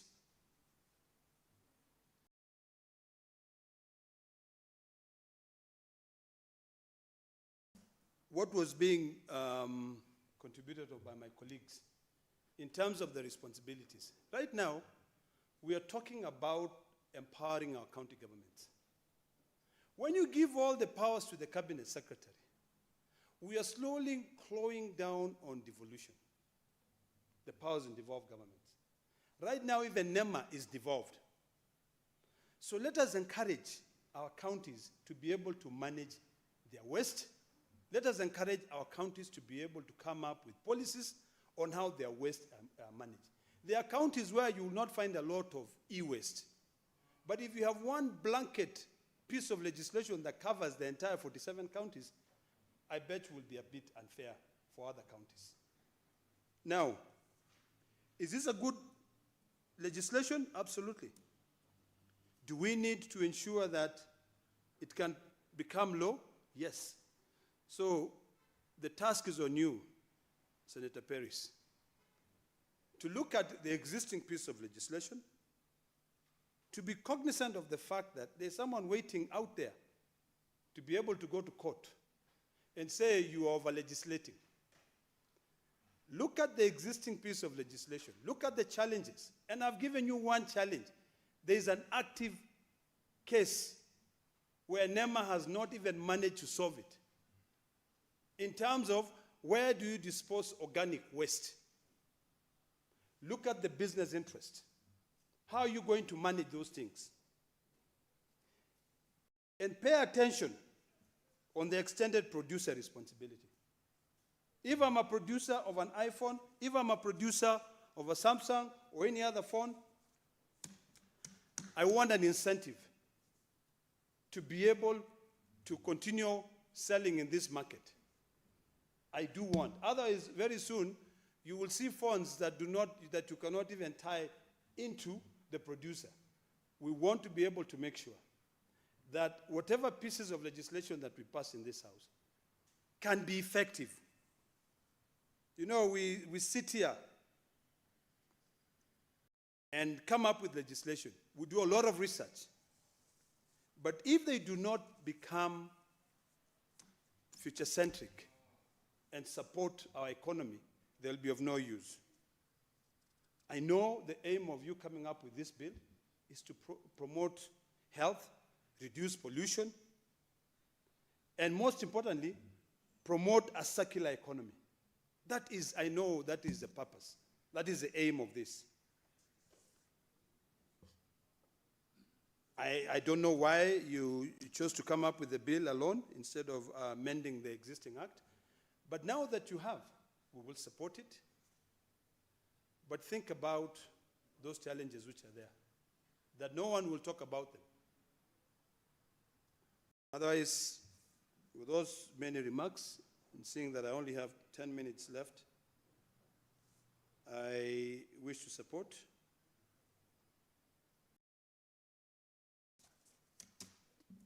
And I stop there. Thank you. Thank you, Senator Ledama. Senator Wakili Hilary Kiprotich Sigei, Bomet County. Madam Speaker, those are my full names, and I appreciate the fact that you've called out all the names, including the very critical place I represent, the county of Bomet. Now, Madam Speaker, when we closed in the 4th session last December, this House and our respective desks had different gadgets. We had tablets which were different from the ones which we are currently using. I dare ask the question, where are they? How are they disposed of? And whether they're still a subject of utilization elsewhere. That is part of the question the Senate, the bill that has been sponsored by Senator Tobiko is seeking to answer. How do we dispose of our e-waste and electronic equipment in terms of reuse or recycle? And therefore, Senator Tobiko, this is a timely bill, and I want to appreciate the effort that you have put into making sure that this bill gets into the floor of the House. And I am a proud member of this House, Madam Speaker, because earlier on, Senator Cherargei indicated that he was unable to access the documentations that we are utilizing in the House to transact the business of the House in the equipment that we have. But I would like to confirm that the reports that we are debating, the bills that we are dealing with, including the bill that I am speaking to right now, the order paper, and every other document that we are using to transact the business of the House is on this gadget.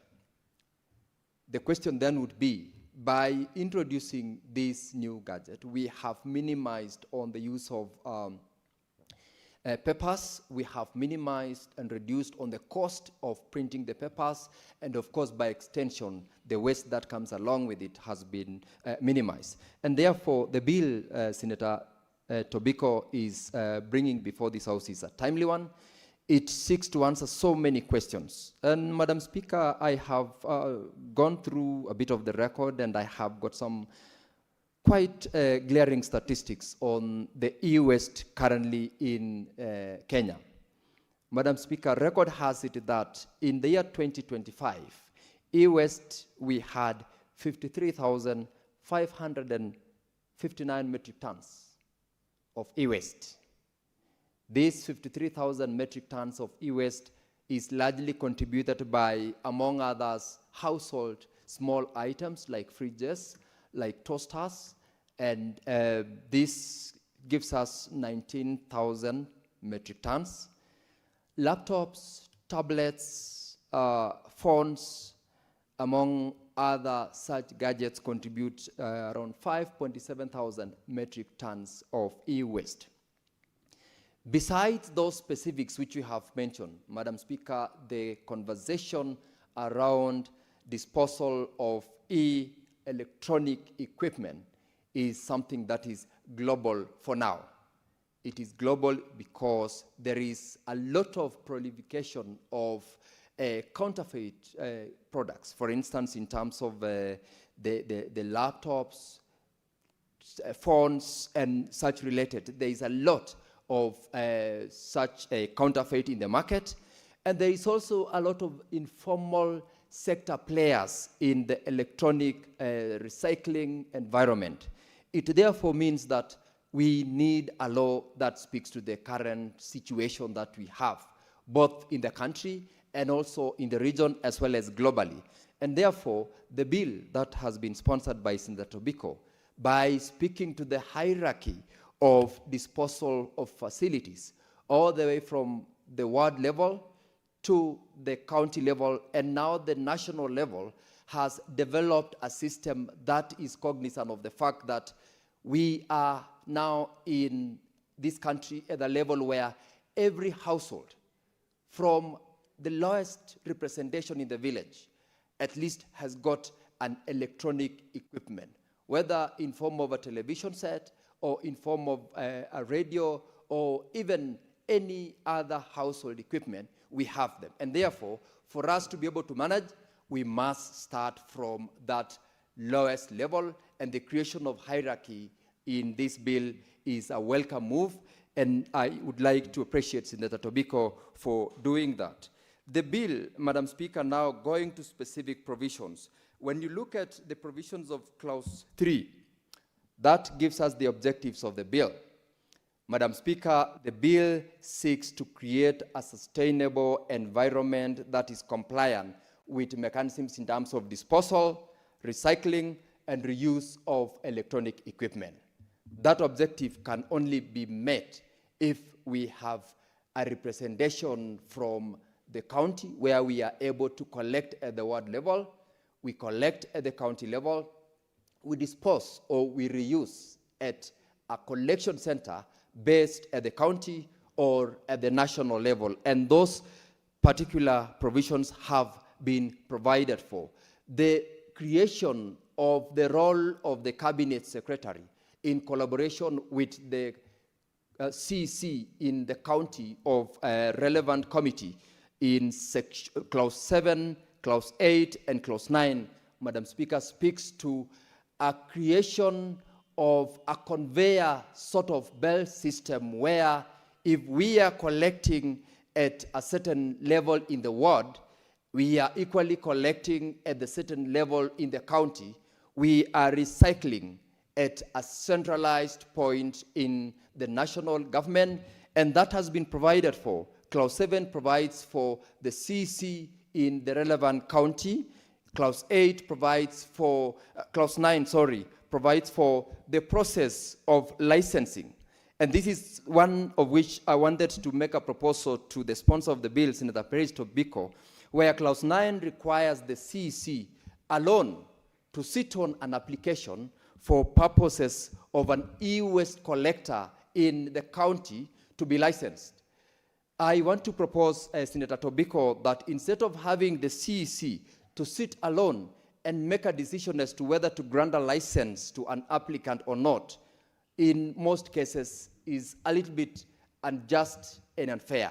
I would propose that you create a provision that will require a committee to be set so that we become objective whenever an application has been put in by a member of the public who wants to, create a collection center.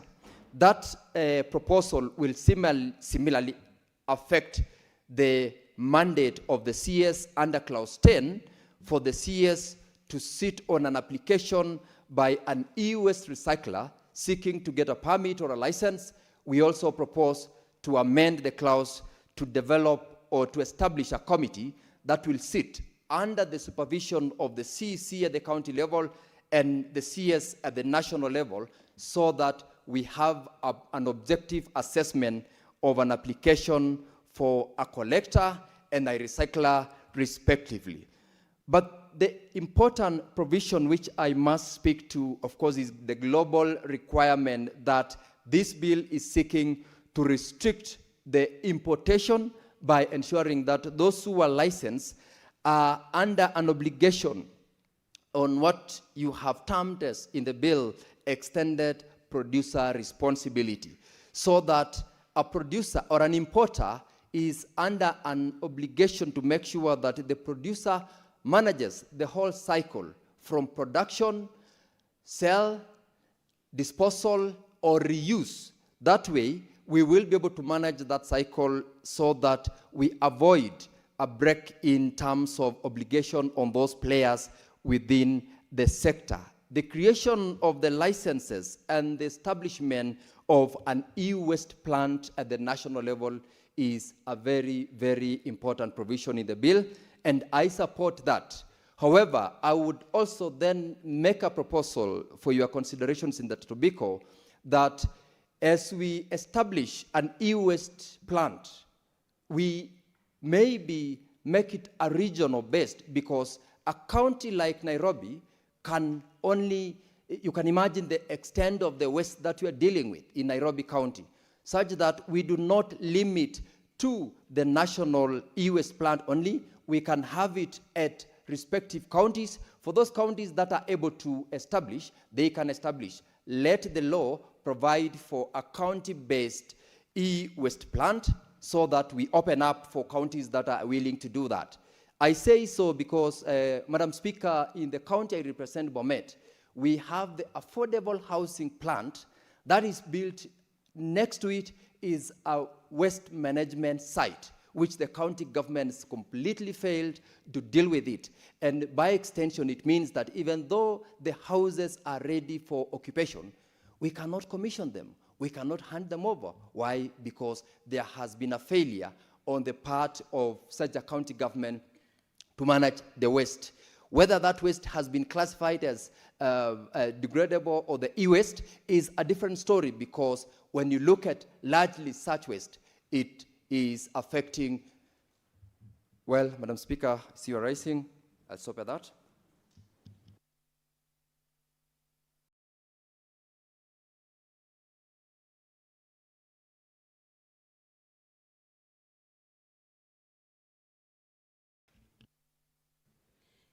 Honorable Senators, it's now 6:30 p.m. Time to adjourn the Senate. Upon resumption of debate on this motion, Senator Wakili Sigei will have a balance of 10 minutes to conclude his contribution to this motion. The Senate therefore stands adjourned until tomorrow, Thursday, 19th February 2026 at 2:30 p.m. Thank you.